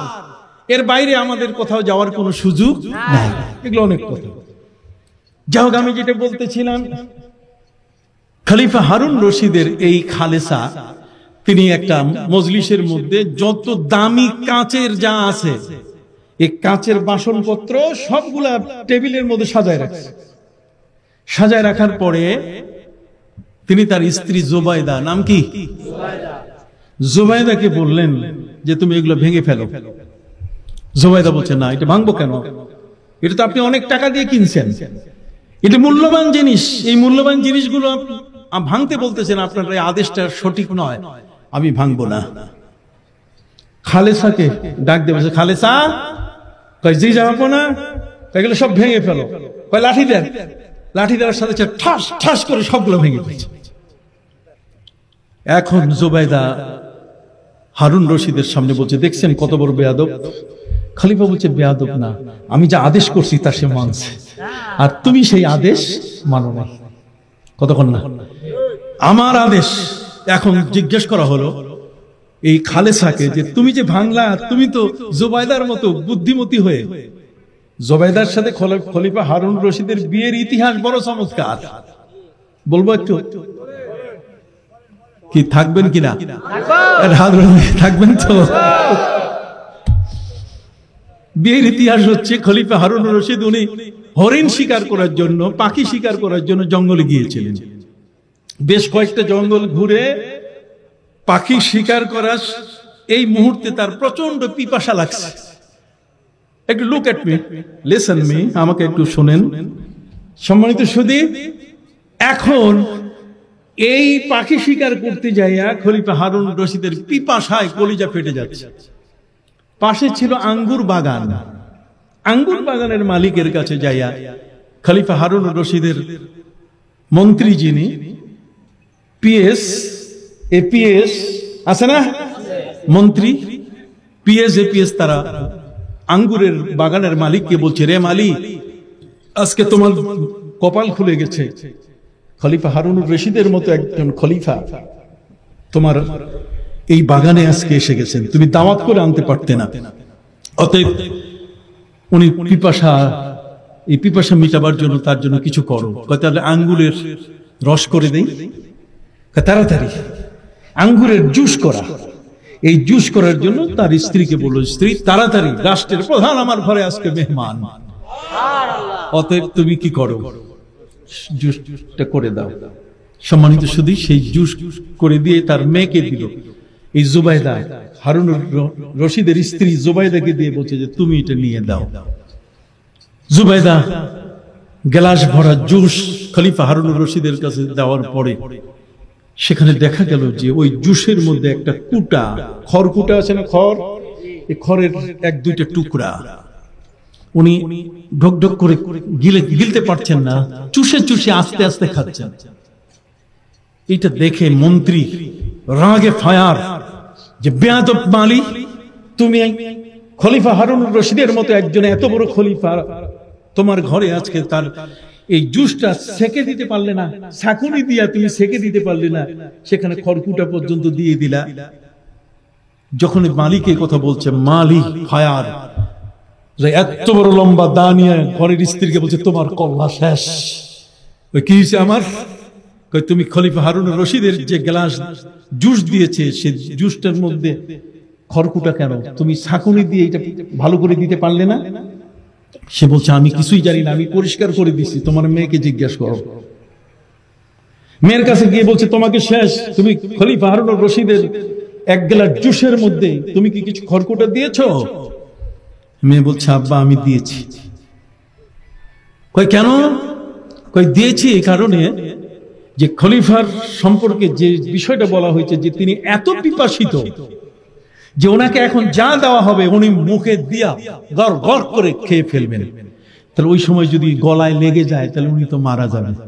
এই জন্য আমি তার ধৈর্য সৃষ্টি করার জন্য এই খড়কুটাটা দিছি যাতে আস্তে আস্তে খায়, গলায় যাতে না বাজে। খলিফা হারুন রশিদ শুনে বলছে এই বউটা আমার দরকার। কথা বলেন না, এই বউ কার দরকার? আমার দরকার। আপনার ঘরে আপনার ছেলে আছে, বিয়ে করাবেন এমন বউ, যে বউ আপনার জীবনটাকে সেভ করতে পারে, আপনার সন্তানের জীবনটা সেভ করতে পারে। কথাগুলো মনে রাখবেন। আপনি নিয়ে আসলেন বিশাল সুন্দরী, একেবারে হাই ক্লাস, হাই হিল, চলাফেরা তার অনেক বড়, বিশাল বড় শিক্ষিত, কিন্তু দেখা যাবে আসবে ও ভাই দুদিন পরে, পুরুষ যাবে রান্নাঘরে, মেয়ে চলবে এই বাজারে, করবে কোটকাচারি, আখিরি জামানা বলিতে মা না, বলতে গেলে দৈরা মারে রে, কইতে গেলে পিটা বেদিরা। এই জন্য বন্ধুরা আমার, এই খলিফা হারুন রশিদের স্ত্রী জুবাইদা, তাকে নিয়ে খলিফা হারুন রশিদ ছাদের উপরে উঠে, পূর্ণিমার চাঁদের ওই সময় খলিফা হারুন রশিদ তার স্ত্রীর সামনে বলছে, জুবাইদার সামনে বলছে আকাশের চাঁদটা কত সুন্দর। জুবাইদা মাইন্ড করছে যে সুন্দরী আমি, যত কালা হোক বউ, স্বামী তাকে বলতে হবে যে আমার স্ত্রী সবচেয়ে বড় বিশ্ব সুন্দরী, তাহলে দেখবেন সব ঠিক আছে, বিছানা ঠিক আছে, খাওয়া ঠিক আছে, সব ঠিক আছে। জুবাইদা মাইন্ড করেছেন তার সামনে তার স্বামী খলিফা হারুন রশিদ বলছে কি আকাশের চাঁদটা কি সুন্দর। কোনো উত্তর দেয় নাই। নিচে নামার পরে ইমাম সাহেবকে ডেকে বলছে, ইমাম সাহেব একটু আসেন। বলেন ম্যাডাম। তখন ম্যাডাম বলতেছে, জুবাইদা বলছে যে আজকে ফজরের নামাজ পড়াবেন না? কাহা তো প্রথম রাকাতে যা পড়ান পড়ান, দ্বিতীয় রাকাতে সূরা ৩ পড়াবেন। কই তার মানে ৩ পড়াবো? কই ৩-এর মধ্যে একটা জায়গা আছে লাকাদ খালাকনাল ইনসানা ফি আহসানি তাকবীম, আল্লাহ বলেন মানুষকে আমি সবার চেয়ে সুন্দর করে সৃষ্টি করেছি। আপনি ওখানে ইনসান শব্দের বাদ দিয়ে কামার শব্দ লাগাই দিবেন। কামার মানে চাঁদ। কতক্ষণ না, লাকাদ খালাকনাল কামারা ফি আহসানি তাকবীম। কই যত লোকমা হোক মানবেন না, চাকরি আসে না না আসে এটা আমি বুঝবো। সম্মানিত, ফজরের নামাজ এটা একটা গল্প আকারে বললাম, এটা কোনো হাদিস কোরআনের কথা না। একজন মেধাবী নারী কতক্ষণ না মানুষের জীবনে কত প্রয়োজন। সম্মানিত সুধী বন্ধুরা আমার, মা বোনরা আমার কথা শুনতেছে, নিশ্চয়ই তারা এখন থেকে মেধা চর্চা করবেন। কি বলেন ঠিক কিনা? তারা অনুশীলন করবেন যে না, আমাকেও মেধার পরিচয় দিতে হবে। ফজরের নামাজের মধ্যে ইমাম সাহেব লাকাদ খালাকনাল কামার, পিছনে মুক্তাদি খলিফা হারুন রশিদ, খলিফা পর্যন্ত লোকমা দিতেছে লাকাদ খালাকনাল ইনসান, মনে বসে লাকাদ খালাকনাল কামার। নামাজ শেষ হওয়ার পরে খলিফা হারুন রশিদ বলছে, আজকে ইমাম সাহেব আপনি আমার লোকমা পর্যন্ত নিলেন না, আপনি কি আমাকে চেনেন? আপনার এখন চাকরি থাকবে? উনি বলেন চাকরি থাক বা যাক আমার কিছু বলার নাই, আপনার স্ত্রী জুবাইদার কাছে বলেন, আমার বিরুদ্ধে নালিশ দেন। জুবাইদার কাছে গিয়ে বলছে কি হয়েছে? কি হয়েছে? ছাদের মধ্যে কি কইছেন? ছাদের মধ্যে আপনি বলছেন যে আকাশের চাঁদ কি সুন্দর, এই জন্য ইমাম সাহেব বলছে অসুবিধা কি? কোরআন তো বলছে পৃথিবীর মধ্যে সবচেয়ে সুন্দর কে? মানুষ। সুবহানাল্লাহ বলেন। যা হোক বন্ধুরা আমার, পৃথিবীতে ৩ বার সূর্য ডুবে যাওয়ার পরে উদিত হয়েছে। কয়বার? ৩ বার। যে সূর্যটা ডুবে গেছে সেই সূর্যটা কি আবার উদিত হয়েছে। তার মধ্যে একটি হলো হযরত নবী সুলাইমান আলাইহিস সালামের সময়কালে আল্লাহ তাআলা তার জন্য সূর্য আবার নতুন করে আসর বানাই দিয়ে তার আসরের নামাজ পড়ার সুযোগ করে দিয়েছেন, যাতে তিনি কিয়ামতের ময়দানে কোনো অভিযোগের শিকার না হন। সুবহানাল্লাহ বলেন। আরেকটা হলো হযরত মুসা আলাইহিস সালামের 12টা গোত্র ছিল। কয়টা? ইসনা আশারা নাকিবান, 12টা গোত্র ছিল। এই 12 গোত্রের মানুষগুলোকে নিয়ে তিনি বৈঠক করলেন। হযরত নবী মুসা আলাইহিস সালাম তিনি তাদেরকে বললেন, শোনো, আমাদের বাপ দাদার একটা জমিন একটা জালেম দখল করে আছে, চলো ওইটাকে তোমরা একটু দখল করে নিয়ে আসো। এরা দখল করতে গেছে, যাইয়া সেই জালেম ছিল এত বড় লম্বা, তার পকেট ছিল এত বড়, এক একটা পকেটে মানুষ ঢুকানো যায়। 12 জন গেছে, 12 জনের মধ্যে 6 জন এক পকেটে ঢুকাইছে, বাকি 6 জন আরেক পকেটে চেন লাগাই দিছে। তার অর্থ হলো এখন শ্বাসকষ্ট শুরু হয়ে গেছে, পকেট নাড়ে। আর ওই জালেম তার বাড়িতে যায়, যাওয়ার পরে পকেট থেকে 12 জনকে বের করে তার স্ত্রীকে বলে, স্ত্রী রে, এরা আমার জমি দখল করতে আসছে, ওদের বাপ দাদার জমি নাকি আমি দখল করছি। কথা বুঝে গেছে? অতএব পুঁটি মাছের মতো বুকের উপরে পা দিয়ে ট্যাপকাই দিব, এই 12 জনকেই শেষ। 12 জনই আল্লাহ আল্লাহ শুরু করছে যে মুসা নবী কোথায় পাঠাইলো, এখন ট্যাপকাইয়া শেষ হয়ে যাব। কথা বুঝতে পারছি? শেষ পর্যন্ত তার স্ত্রী সুপারিশ করছে, খবরদার, পকেটে যে অবস্থা হয়েছে নাজেহাল, আর পেটে পাও দেওয়ার দরকার, ছেড়ে দাও।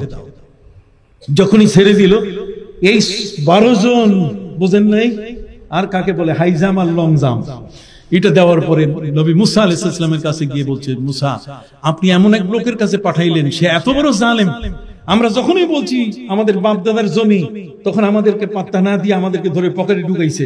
শুধু পকেটে ঢুকাই নেই, সেল লাগাই দিছে, মাটিতে ফেলে দিয়ে তার স্ত্রীর সামনে পেটের উপর পা দিয়ে আমাদেরকে পুঁটি মাছের মতো টেপকাবার জন্য প্রস্তুতি নিচ্ছে। ওনার স্ত্রী যদি সুপারিশ না করতো, তা আজকে বউ বাচ্চার কাছে আসতে পারতাম না। হযরত মুসা আলাইহিস সালাম 12 গোত্রের মানুষদেরকে বললেন, তোমরা এই কথাটা কারো কাছে বলবে না। কথা বলেন না, এই নকিব, এরা নকিব, এই কথা কারো কাছে বলবে না। সুবহানাল্লাহ বলেন। কিন্তু মানে মুসা আলাইহিস সালামের কওম ছিল খুব দুষ্ট। 2টা দল ছাড়া বাকি 10 জনই নকিবই বলে দিয়েছে। এই 10 জন নকিব বলে দেওয়ার কারণে হযরত মুসা আলাইহিস সালাম তিনি রেগে গেলেন।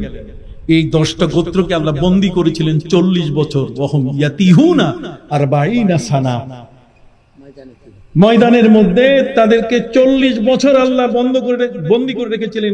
জেলখানার কোনো জাল ছিল না, কোনো গেট ছিল না, কোনো ওয়াল ছিল না, বন্দী ছিল। সারাদিন হাঁটতো এই জেলখানা থেকে পালাবার জন্য, কিন্তু সন্ধ্যা হওয়ার পরে আবার যেখানে সেখানে। সুবহানাল্লাহ বলেন। এই ওয়াজ বোধহয় শুনেন নাই।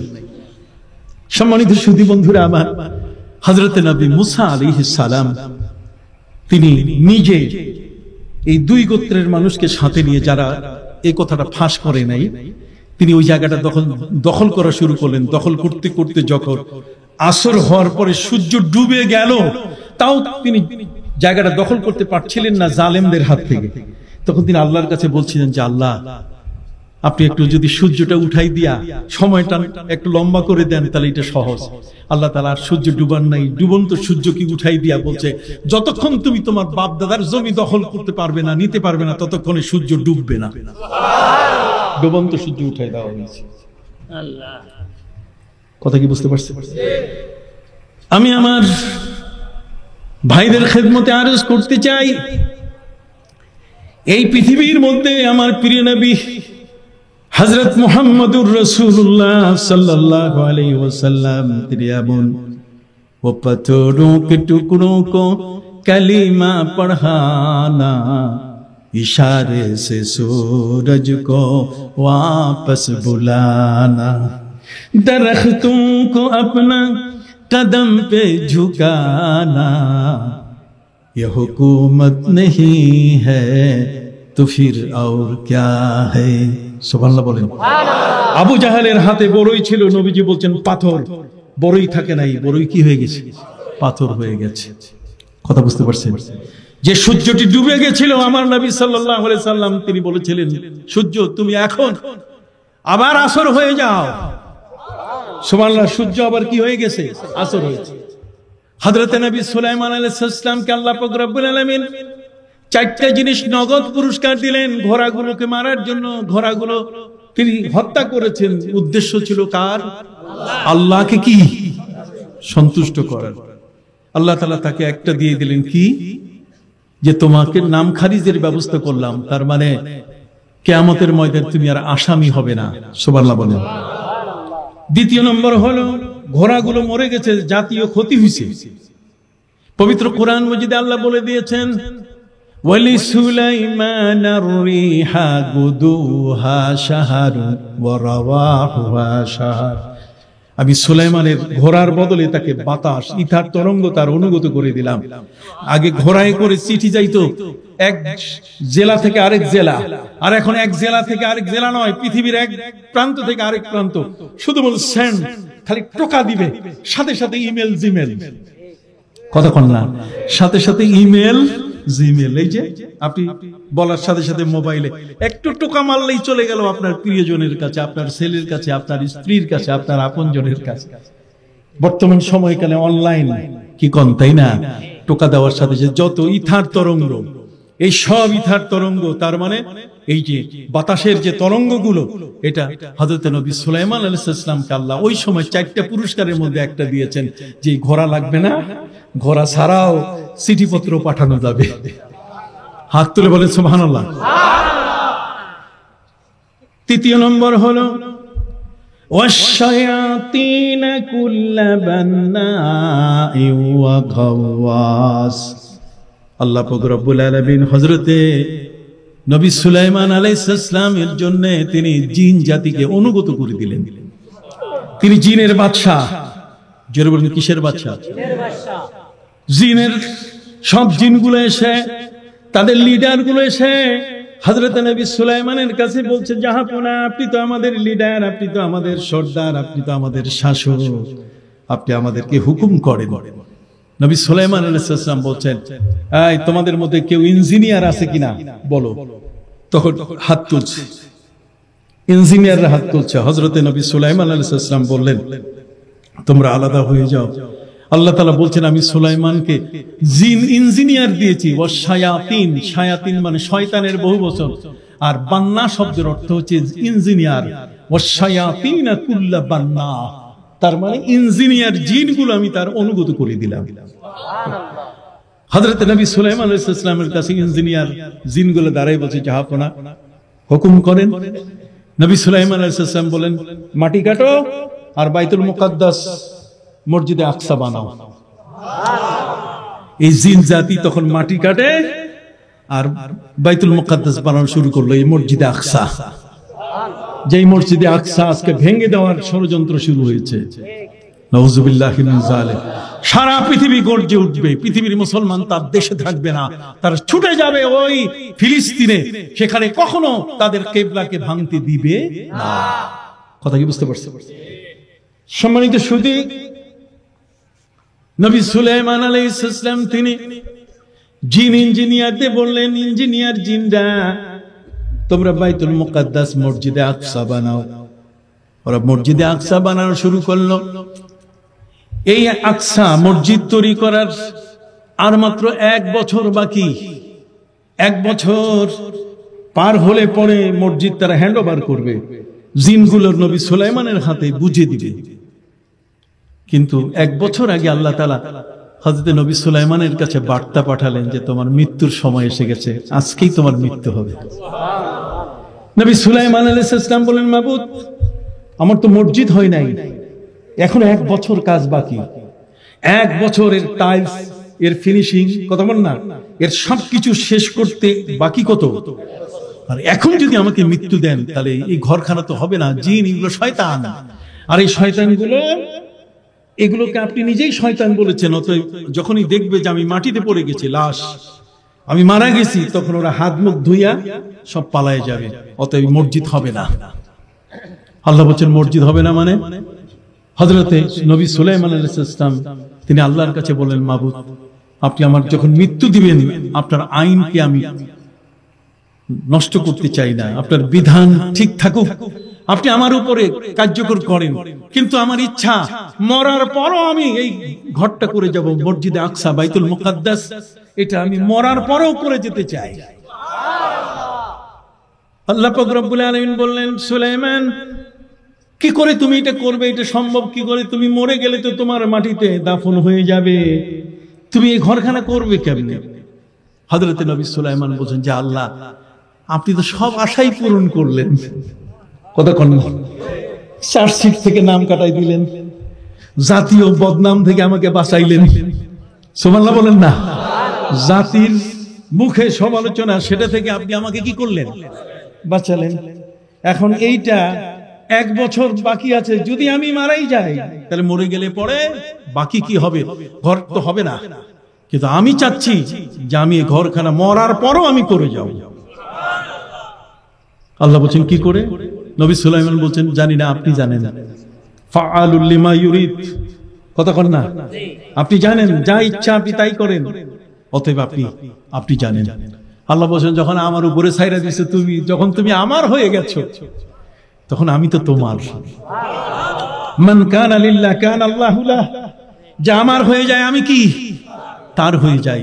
অতএব সুলাইমান শোনো, আমি তোমাকে পলিসি দিলাম, তুমি এখন এই জীবিত অবস্থায় যতটুকু সময় আছে এর মধ্যে একটা কাঁচের ঘর তৈরি করো, এই কাঁচের ঘরের মধ্যে তুমি দাঁড়িয়ে থাকো, আর একটা লম্বা লাঠি পিছনে ভর দিয়ে তুমি এইভাবে দাঁড়িয়ে দেখো, আমি লাঠির ভিতরে একটা পোকা ঢুকাই দিব, এই পোকাটা কাটতে থাকবে, কাটতে কাটতে এটা লাঠিটা শেষ করতে সময় লাগবে 1 বছর।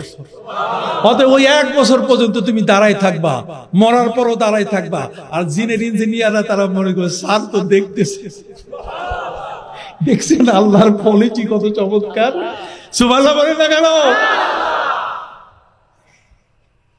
এই যে কি বলেন এটা বাজার, বাবলাতলা থেকে আপনার এই পর্যন্ত এই বঙ্গোপসাগরের যে জায়গাটা, এখানে আল্লাহ তাআলা ইচ্ছে করলে রাস্তা বানাই দিতে পারেন না? চোর ফেলে এই যে আজকে ইয়েতে আসলাম আপনাদের ট্রলারে, বাপ রে বাপ, আমার ভয় লাগছে, কথা বুঝেন নাই। আমি হযরত নূহ নবীর কথা স্মরণ করছি যে 150 দিনের প্লাবনে নৌকায় 80 জন মানুষ কেমনে ছিল, খাওয়া দাওয়া পাইলো কই, থাকলো কেমনে।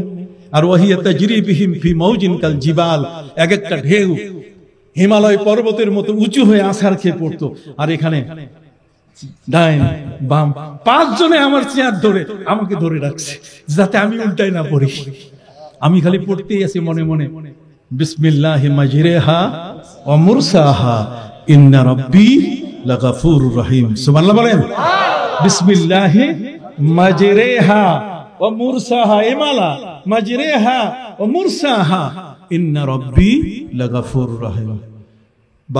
বাবা আমার কষ্ট হচ্ছে মনে হয়, অনেক সময় হয়ে গেছে, আমি শেষ করে দিব এখন। আর নয়, অনেক কথা বলতে চেয়েছি, অনেক অনেক কথা বুঝতে পারছি। সম্মানিত সুধী, আল্লাহ তাআলা পারেন না এমন কোন জিনিস নয়। আল্লাহ তাআলা বললেন যে তুমি লাঠির উপরে ভর করে থাকো। আমরা তো মনে করি জিন গায়েবের খবর জানে, জিন এইটা জানে ওইটা জানে, কিছুই জানে না, কসু জানে, কিচ্ছু না। পবিত্র কোরআন বলে দিয়েছে মা দাল্লা আলা মাউতিহি ইল্লা দাব্বাতুল আরদ। কোরআনে আল্লাহ বলে দিয়েছেন যে হযরতে নবী সুলাইমান যে মৃত্যুবরণ করেছেন, এটা ওই যে ভিতরে যে পোকাটা, এটা জানতো। পোকাটা কি? মা দাল্লা আলা মাউতিহি ইল্লা দাব্বাতুল আরদ। তার মানে ওই পোকাটা জানতো যেটা মাটির পোকা, এটা খুঁটির বিয়ের মধ্যে লাঠির মধ্যে ঢুকছে। আল্লাহ ঢুকাই দিয়েছেন যে এইটা কাটতে কাটতে সময় লাগবে কত, বাস ফিনিশিং সব সর্বশেষ টাইলস লাগানো শেষ হওয়ার পরে হাত মুখ ধুইয়া যখন তারা আসবে যে স্যারকে বুঝাই দেই, ওই সময় স্যার কি কাইদ হয়ে পড়ে যাবেন। সুবহানাল্লাহ। হযরত নবী সুলাইমান আলাইহিস সালামকে আল্লাহ পুরস্কার দিলেন কয়টা জিনিস, তার মধ্যে একটা পুরস্কার দিলেন যে মরার পরও কি আল্লাহর ঘর যে করা যায়, আর সেই আল্লাহকে যদি খুশি করা যায়, কি রাজি আছেন কিনা? মৌলানা নিয়াজ মাহমুদ আপনাদের কাছে টাকা চাইলো, কতক্ষণ না? নিয়াজ মাহমুদ কি চাইলো? নিয়াজ মখদুম আমার উস্তাদের নামে নাম। আপনারা 10,000 থেকে শুরু করে শেষ পর্যন্ত চুপচাপ, একটা টাকাও দিতেছেন না। ওই কোনো মতেই জামা উল্টাইয়া, টোহর না, এটা কি বলে টোহর। আর আমার ফুবাজার, আমি তো আপনার দেশি মানুষ অর্ধেকটা, অতএব এই টোহরের মধ্যে আপনার টাকা পয়সা দিলেন তেমন আসে নাই। সম্মানিত সুধী, আল্লাহ পারেন না এমন জিনিস নয়। অতএব হযরত নবী সুলাইমান আলাইহিস সালামকে আল্লাহ তাআলা এক বিশাল এক পুরস্কার দিয়ে দিলেন। এবং এই পুরস্কারের মাধ্যমে পৃথিবীতে একটি বিষয় হলো যে আপনি আল্লাহকে যদি খুশি করতে পারেন তাহলে আপনি যেভাবে চাবেন আল্লাহ তাআলা আপনাকে সেভাবেই ব্যবস্থা করে দেবেন। চতুর্থ নম্বর কি? 4টা পুরস্কার না? নাহলে বলবেন যে হুজুর 3টা কইছে আর একটা পারে নাই। কয়টা?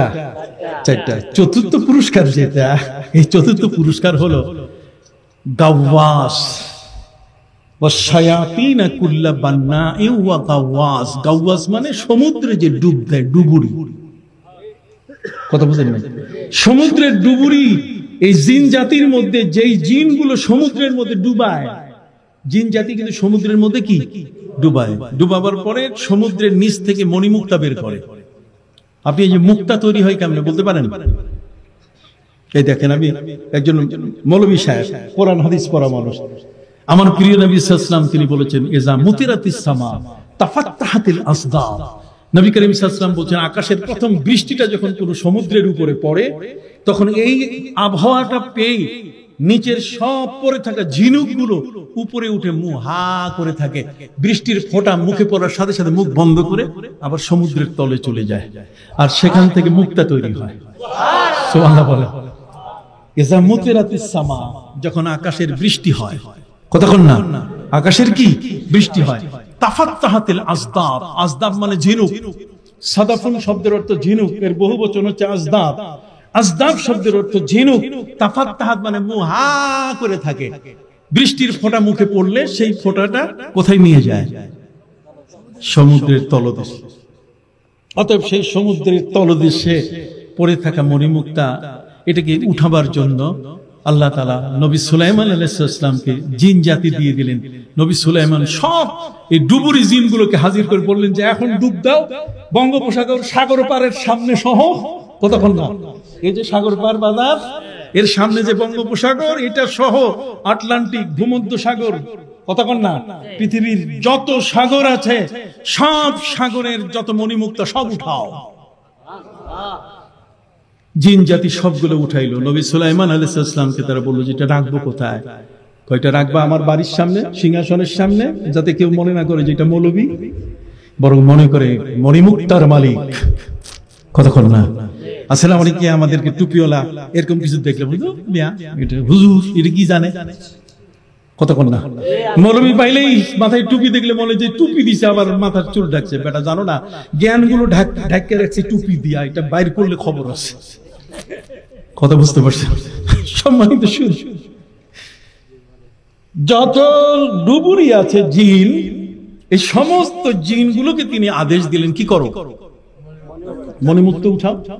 উঠাবার পরে সেই মণিমুক্তা গুলো আমার বাড়ির সামনে উঠানের মধ্যে সব স্তূপ করো, আর বাকি মণিমুক্তা আমার দেশে যত নদী নালা আছে সবগুলোকে ছাইরা দাও। আমার নদী নালায় যারাই আসবে তারাই যেন মুক্তা ধরতে পারে, মুক্তা যেন নিতে পারে। সুবহানাল্লাহ বলবেন না? পুরস্কার কয়টা? রেজাল্ট কি? রেজাল্ট কি হলো? রেজাল্ট হলো এই, নবী সুলাইমান আলাইহিস সালামের ঘরে তার যে সিংহাসন ছিল সেই সিংহাসনের উপরে পাখি ছায়া দিত।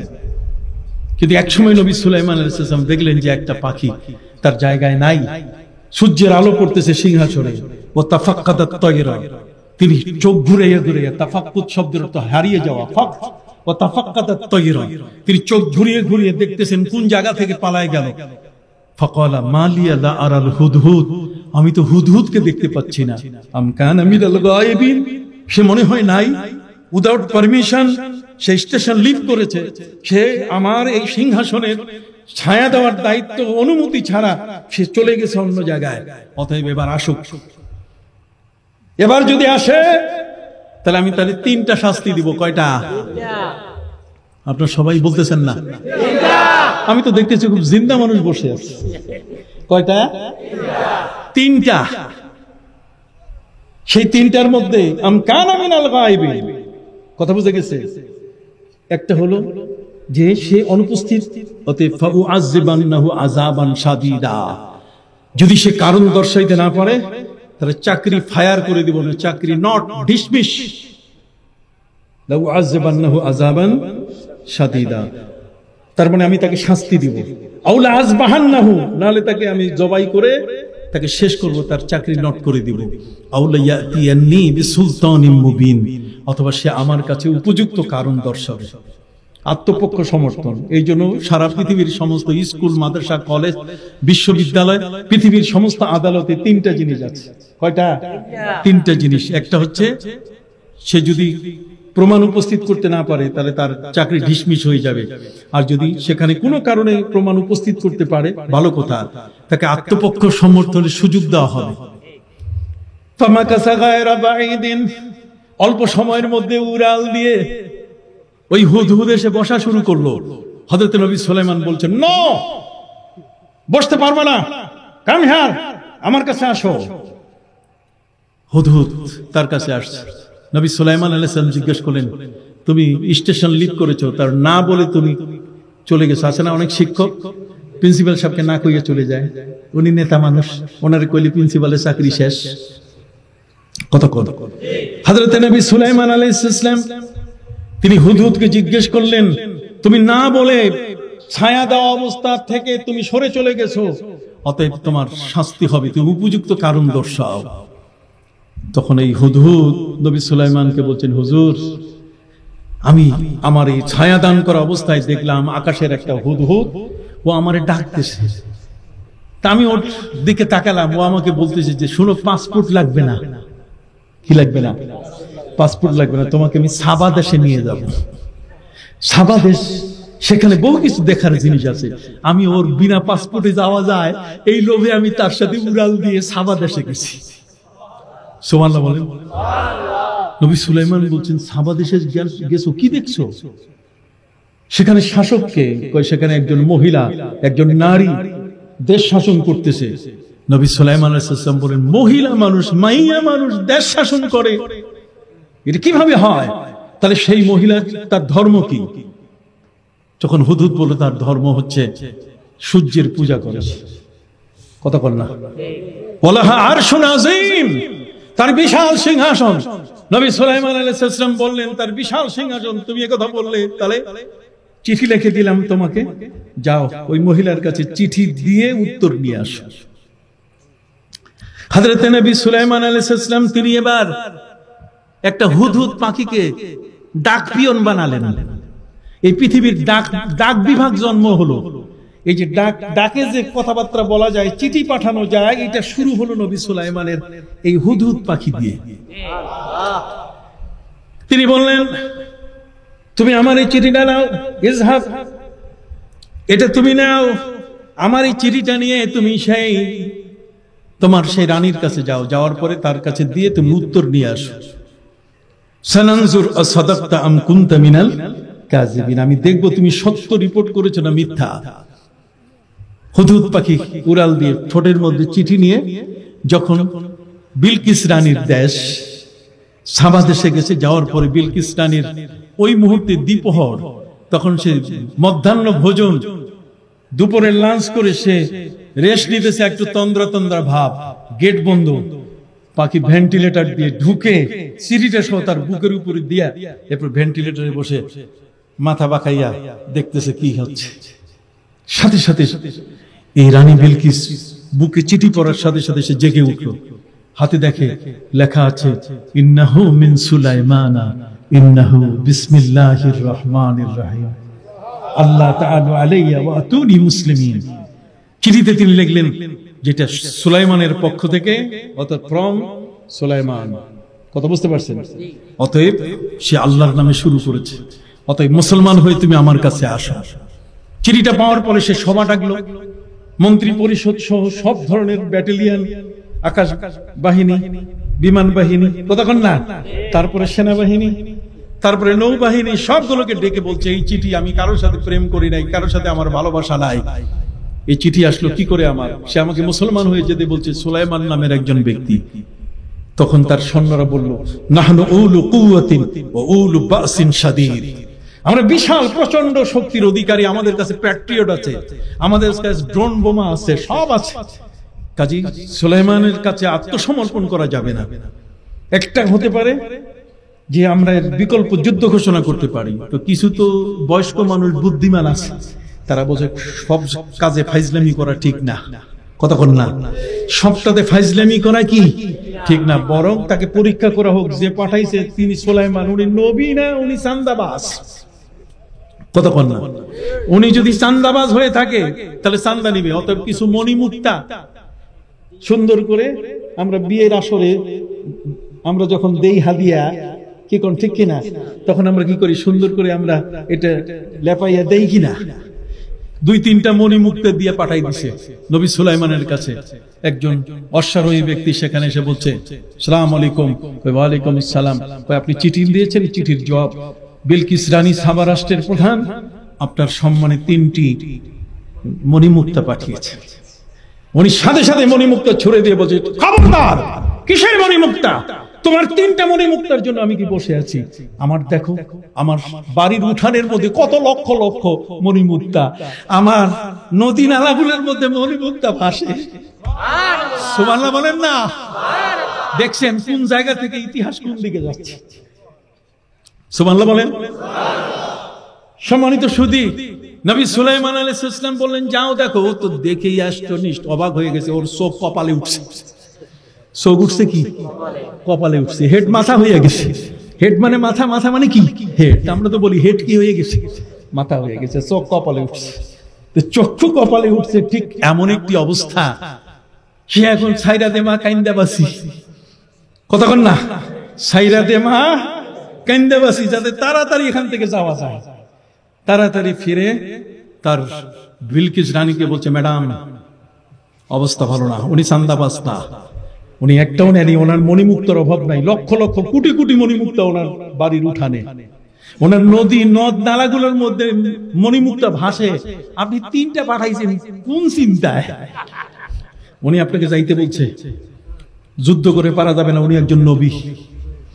বিলকিস রানী বলছে, তাহলে কি করা যাবে? এখন চলো তাহলে সবাই মিলে যাই। কতক্ষণ না, যখনই আসা শুরু করছে হুদুদ পাখি সাথে সাথে দৌড়ে এসে বলছে, স্যার সে কিন্তু আসতেছে, কামিং, আসতেছে স্যার, হুজুর আসতেছে। নবী সুলাইমান আলাইহিস সালাম ঠিক ওই মুহূর্তে তিনি তার সমস্ত জিনদেরকে বললেন যে তোমরা তাড়াতাড়ি সাবা রাষ্ট্রের বর্ডার থেকে আর আমার রাজধানী সুলাইমান নবীর রাজধানী পর্যন্ত পুরা মণিমুক্তা দিয়ে রাস্তা বাধাই করে দাও। কিসের ইট আর কিসের পাথর? মণিমুক্তা যা উপরে উঠছে সবগুলো দিয়ে কি বানাও? রাস্তা বানাও। মণিমুক্তার রাস্তা পিচ ঢালা রাস্তা না। কথা বুঝতে পারছো? তিনি দেশের সমস্ত পাখির প্রতি নির্দেশ দিলেন যে তোমরা ছায়া দাও, আর জিনগুলোকে বলেন একটার পর একটা লাইন দাও, 10 হাত পর একজন মানুষ, একজন জিন। কথা কি বুঝতে পারছেন?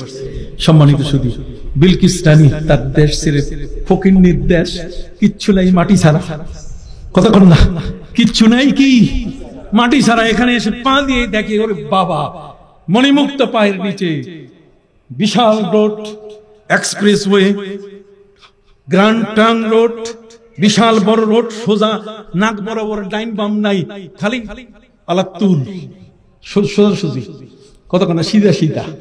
অতএব পা দিয়ে সে অবাক হয়ে গেছে যে না জানি আজকে কি ঘটনা ঘটবে। এর মাঝখানে অনেক ঘটনা, তার দেহের পশম আছে, এই সেই। সম্মানিত সুধী, মাত্র আর 1 মিনিট বাকি আসা। কত?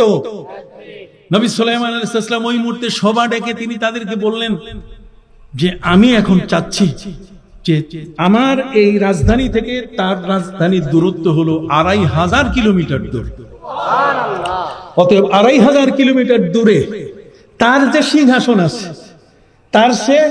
তার যে সংসদ ভবন আছে, তার যে বালাখানা আছে, তার থাকার যে বাড়ি বিল্ডিং আছে, বসত বাড়ি, এই পুরাটা কে একেবারে সংসদ ভবন সহ উড়াই এনে দিতে পারবে? 1 মিনিট বাকি আছে ম্যাডাম আসতে। নবী সুলাইমানের কাছে পৌঁছতে বাকি আছে কত? 1 মিনিট। কে এনে দিতে পারবে?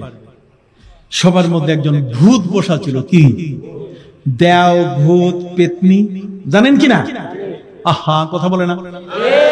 দেও, ভূত, পেতনি, একটা ভূত বসা ছিল। এই ভূতটা সে পালা ইফরিতুম মিনাল জিন, জিনের ওই ভূতটা সে দাঁড়িয়ে বলছে, আনা আতিকা বিহি ক্বাবলা আন তাকুমা মিন মাকামিক। নবী সুলাইমান, আমি আপনার এই পুরা সংসদ ভবন তার বাড়ি ঘর বালাখানা সব আমি আপনার কাছে এনে দেব, চেয়ার থেকে উঠতে বসতে যতক্ষণ সময় লাগে। নবী সুলাইমান বলছেন, না হবে না, এর চেয়ে কম সময় কে এনে দিতে পারবে?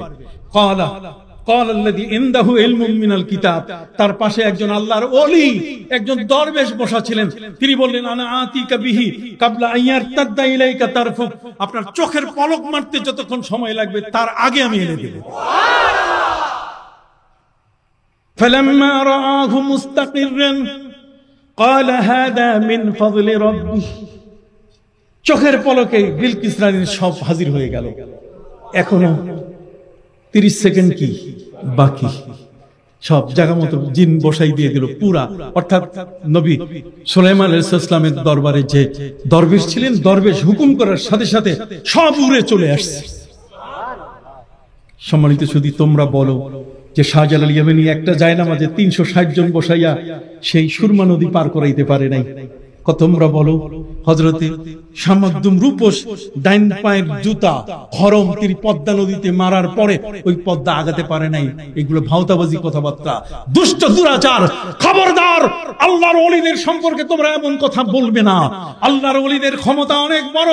আউলিয়ারা হাসতে কুদরত আজইলা, আল্লাহর ওলিদের ক্ষমতা হচ্ছে আল্লাহর পক্ষ থেকে পাওয়া। অতএব তারা যা বলবেন, ওয়াইন্না মিন ইবাদিল্লাহি মান লাউ আকসামা আলাল্লাহি আবাররা, আল্লাহর এমন কোন ওলি বান্দা আছে, সহিহ মুসলিমে আপনি খুলে দেখেন, যা বলবেন আল্লাহ সাথে সাথে সেটা কবুল করে ফেলেন। কথা বুঝতে পারছেন? সম্মানিত সুধী, এসে হাজির হয়ে গেল। নবী সুলাইমান জিনদেরকে বললেন যে এখন বার্জার পেইন্ট আছে না, পেইন্ট রং, আপনারা এর মধ্যে ওয়ালের মধ্যে রং করেন কিনা? নবী সুলাইমান আলাইহিস সালাম বলে দিলেন তিনি জিনদেরকে যে তাড়াতাড়ি কয়েক সেকেন্ডের মধ্যে পুরো বিল্ডিং এর রং পাল্টাই দাও। সংসদ ভবনের চাবি বিলকিস রানীর কাছে, তার বাড়ির চাবি বিলকিস রানীর কাছে, তার বালাখানার চাবি বিলকিস রানীর কাছে। জিনরা কয়েক সেকেন্ডের মধ্যে কোটি কোটি জিন, কথা বুঝেন নাই, সাথে সাথে সব একেবারে রং পাল্টাই দিয়ে দিল। এখন নবী সুলাইমানের কাছে বিলকিস রানী এসে উপস্থিত। নবী সুলাইমান বলেন যে পরে বৈঠক হবে শেরাটনে। কতক্ষণ না, শেরাটনে বৈঠক হবে কি পরে। আগে ম্যাডামকে বলেন তার রেস্ট হাউসে যাক, আমরা তাকে থাকার জায়গা দিয়েছি। থাকার জায়গা মানে তার ওই যে বাড়ি বালাখানা, ওইটা দেখাই দিছে, যে ওইটা যাই দেখে রং বনে না, এইটা আপনার রেস্ট হাউস। এখন চাবি নাই, চাবি না, চাবি ছাড়া কোন মেহমানকে তার রুমে ঢুকতে বলা এটা খারাপ প্রস্তাব না? এটা কি ভদ্রতা? এটা অভদ্রতা। নবী সুলাইমানের পক্ষ থেকে বলা হলো যে আপনি ঘরে ঢুকেন। চাবি? চাবি ম্যাডামের ভ্যানিটি ব্যাগে। চাবি কোথায়? ম্যাডামের ভ্যানিটি ব্যাগে। এটা অসম্ভব ব্যাপার, আমাদেরকে অপমান করার জন্য নিয়ে আসছেন। না, অপমান না, বাস্তব দেখেন ভ্যানিটি ব্যাগে যে চাবিটা আছে ওইটা দিয়ে খুলে কিনা। ভ্যানিটি ব্যাগের চাবি দিয়ে যখন খোলা শুরু করলো, সাথে সাথে তালা ঘট করে খুলে গেল। ভিতরে গিয়ে দেখে যে তার সেই বিছানা কোলবালিশ সব ওই যেমন তুই আসছে তেমনই। সাথে সাথে তিনি নবী সুলাইমানের কাছে কালেমা পড়ে মুসলমান হলেন। তাহলে এই পৃথিবীর মধ্যে আপনি আল্লাহকে যদি খুশি করেন, নবী সুলাইমান আলাইহিস সালাম একটি মাত্র তিনি আসরের নামাজ পড়তে না পারায় আল্লাহর কাছে তার নিজের ক্ষোভটাকে তিনি প্রকাশ করেছেন। তিনি সংক্ষুব্ধ হয়েছেন, কতক্ষণ না, নিজের উপরে তিনি শাসন করেছেন। তিনি রাষ্ট্রের ঘোড়াগুলোকে মেরে ফেলেছেন। আর তার বিনিময়ে আল্লাহ তাআলা তাকে দিলেন কয়টা পুরস্কার? আর 4টা পুরস্কারের সুদূর প্রসারী অবস্থা কত দূরে। এই জন্য আপনাদের কাছে আজকে একটি অসত্য নয় মহাসত্য কথা বলে যাব। জানি না আর এখানে কোনোদিন আসা হবে কিনা। এই দিনই আমাদের শাহ সারসিনা পীর সাহেব কারণ এটা করেছেন, সারসিনা দরবার, যা আজকে লেখাপড়া নষ্ট হয়ে গেছে। আজকে হুজুররা ফুল প্যান্ট পরে, হুজুররা দাড়ি কাটে, শেভ করে। কতখানা হুজুরদের মাথার কি টুপি নাই? হুজুর আলবার্ট, হুজুর এখন আগের হুজুর নাই, লেখা নাই, পড়া নাই, কিচ্ছু নেই। ওই যে হাজি সাহেবদের মতো, মক্কা গিয়া ধাক্কা খায়া, मक्का गया धक्का खाया नाम का लाया हाजी, जैसा ही था वैसा ही रहा लोगों ने कहा पाजी। কথা বলে কই মক্কা যাইয়া খালি ধাক্কা খাইছে, সুদ ঘুষ সব আগে খাইতো, মক্কায় যাইয়া ধাক্কা দুক্কা খাইয়া আসে, আবার যেমন ছিল তেমনই। হাজি আর হাজি হয়নি, হাজি কি হয়ে গেছে? পাজি হয়ে গেছে। আজ শিক্ষা জগতের এই বিশাল একটা অপমান আমাদেরকে নিতে হচ্ছে। আমি নিজে দেওবন্দ পড়া মানুষ, আমি নিজে আলিয়া পড়া মানুষ, আমি নিজে ইউনিভার্সিটি পড়া মানুষ, কতক্ষণ না বহুদিকের লেখাপড়া আমার জীবনে আমি করেছি। কথা বলছে পিএইচডি ডিগ্রি তো এমনি হয় না, এমফিল তো এমনি হয় না। অতএব সারসিনা দরবার, এই পীরের দরবারে আমি পর্যন্ত গোলাম হয়ে গেছি। কেন? ওই যে কোরআনের আয়াত পড়েছে, ক্বাল ফাইন ইত্তাবা'তানি ফালা তাসআলনি আন শাইইন হাত্তা উহদিসা লাকা মিনহু যিকরা। নবী মুসা আলাইহিস সালাম যখন বললেন যে আমার চেয়ে বেশি জাননেওয়ালা কেউ নাই, আল্লাহ বলছে থামো, তোমার চেয়ে বড় জাননেওয়ালা পৃথিবীর মধ্যে আছে, আর সেটা হচ্ছে আলেকজান্দ্রিয়ায় দুই সমুদ্রের মিলন মোহনা দরিয়ায়ে খিজির, সেখানে তিনি শুয়ে আছেন। সুবহানাল্লাহ বলেন। নবী মুসা আলাইহিস সালাম বলছেন তাহলে আমি ওখানে যেতে চাই, আপনি আমাকে আলামত দেন। আল্লাহ বলছেন আলামত তার মানে জিপিএস, নেভিগেশন, ওই পর্যন্ত তোমাকে যেন নিয়ে যেতে পারি, তুমি যেন বুঝতে পারো আমি ঠিক জায়গায় আসছি। তাহলে তুমি একটা মাছ ভাজি করো, মাছটা ভাজি করে থলির মধ্যে নেও, এই মাছটা ভাজা মাছটা এটা খাইও না, এটা থলি থেকে বাইর হয়ে যখন সমুদ্রের দিকে দৌড় দিবে, মনে করবে তোমার ডেস্টিনেশন, তোমার গন্তব্য, তোমার শেষ জায়গায় তুমি এসে গেছো। তার পাশেই তিনি আছেন, ওই বান্দা আছেন যে বান্দাকে আমি ইলমে লাদুন্নি দিয়েছি, ওয়া আল্লামনাহু মিন লাদুন্না ইলমা। কথা বুঝতে পারছেন? নবী মুসা আলাইহিস সালাম তাকে খুঁজতে খুঁজতে বহুদূর অগ্রসর হয়েছেন, কিন্তু তার শাগরেদ শামুন, সে শামুন তিনি পিছনে, এখন তিনি তার শাগরেদকে ডাক দিলেন দুপুর বেলায়, প্রচন্ড রৌদ্র ক্ষুধায় কাতর নবী মুসা আলাইহিস সালাম তিনি ডাক দিচ্ছেন, এই শাগরেদ শামুন কই? হুজুর আইতেছি। কই ব্যাগে খাবারটা তাড়াতাড়ি আনো, আতে কাদানা লাকাদ লাকিনা মিন সাফারিনা হাযা নাসাবা। খুব প্রচন্ড ক্ষুধা লাগছে বাবা, মাছটা দাও। হুজুর মাছ তো বাইরে হয়ে সমুদ্রে দৌড় দিছে। কাতারে তুমি জানাইলে না কেন? কমা আনসানিহু ইল্লা শাইতান, তো শয়তান আমাকে ভুলাই দিছে। ফারতাদ্দা আলা আসারিহিমা কাসাস। কথা বলতে বলতে তারা ব্যাক করলেন, যাইয়া সেই জায়গার কাছে পেলেন এমন একজন উস্তাদ, সঙ্গে মরমর শ্বেত পাথর, সাদা পাথরের উপরে সাদা ইহরামের কাপড়ের মতো কাপড় তিনি মাথায় দিয়ে ঘুমিয়ে আছেন। তিনি আস্তে করে বলছেন, ওস্তাদজি ওস্তাদজি। উনি ওই মাথা ঢাকা অবস্থায় বলছে, কেডা তুমি? আমি মুসা। কই কি জন্য? কই কিছু শিখতে আসছি। কই তোমার হবে না কিছু, তুমি শিক্ষা নিতে পারবে না আমার কাছে, তুমি যাও, তোমার এখানে ভর্তি হবে না। ফাইন্নাকা লাম তাস্তাতিয়া মাইয়া সাবরা, আমার সাথে তোমার ধৈর্য নাই, আমি যা করব তুমি দেখে সহ্য করতে পারবে না। মুসা নবী বলছেন, সাতাজিদুনি ইনশাআল্লাহু মিনাস সাবিরিন, আপনি আমাকে ধৈর্যশীল পাবেন, কোনো চিন্তা নাই, আপনি আমাকে একটু শাগরেদ বানাই নেন। উনি শর্ত দিলেন, ক্বাল ইন ইত্তাবা'তানি ফালা তাসআলনি আন শাই, যদি আমার সাথে তুমি থাকো তাহলে মুখ বন্ধ, একটা কথাও বলতে পারবে না। আল মাইয়িতু আলা ইয়াদিল গাসিল, মুর্দার যেমন গোসল দানকারীর হাতে থাকে, তুমি আমার হাতে এমন থাকবা, কথা বলতে পারবে না। হাত্তা উহদিসা লাকা মিনহু যিকরা, যতক্ষণ পর্যন্ত আমি তোমাকে ব্যাখ্যা না দিব। কথা বুঝলেন না? হযরতে নবী মুসা আলাইহিস সালাম বলেন, ঠিক আছে, এইটাই হচ্ছে পীরালি তরিকা। সারসিনা যা অর্ডার করে পীর, আমরা মুরিদরা তাই বলি, এর চেয়ে বেশি কিছু করি না। কিন্তু বর্তমান সময়কালে এমন পীর আছে তার মুরিদদের কন্ট্রোল করতে পারে না।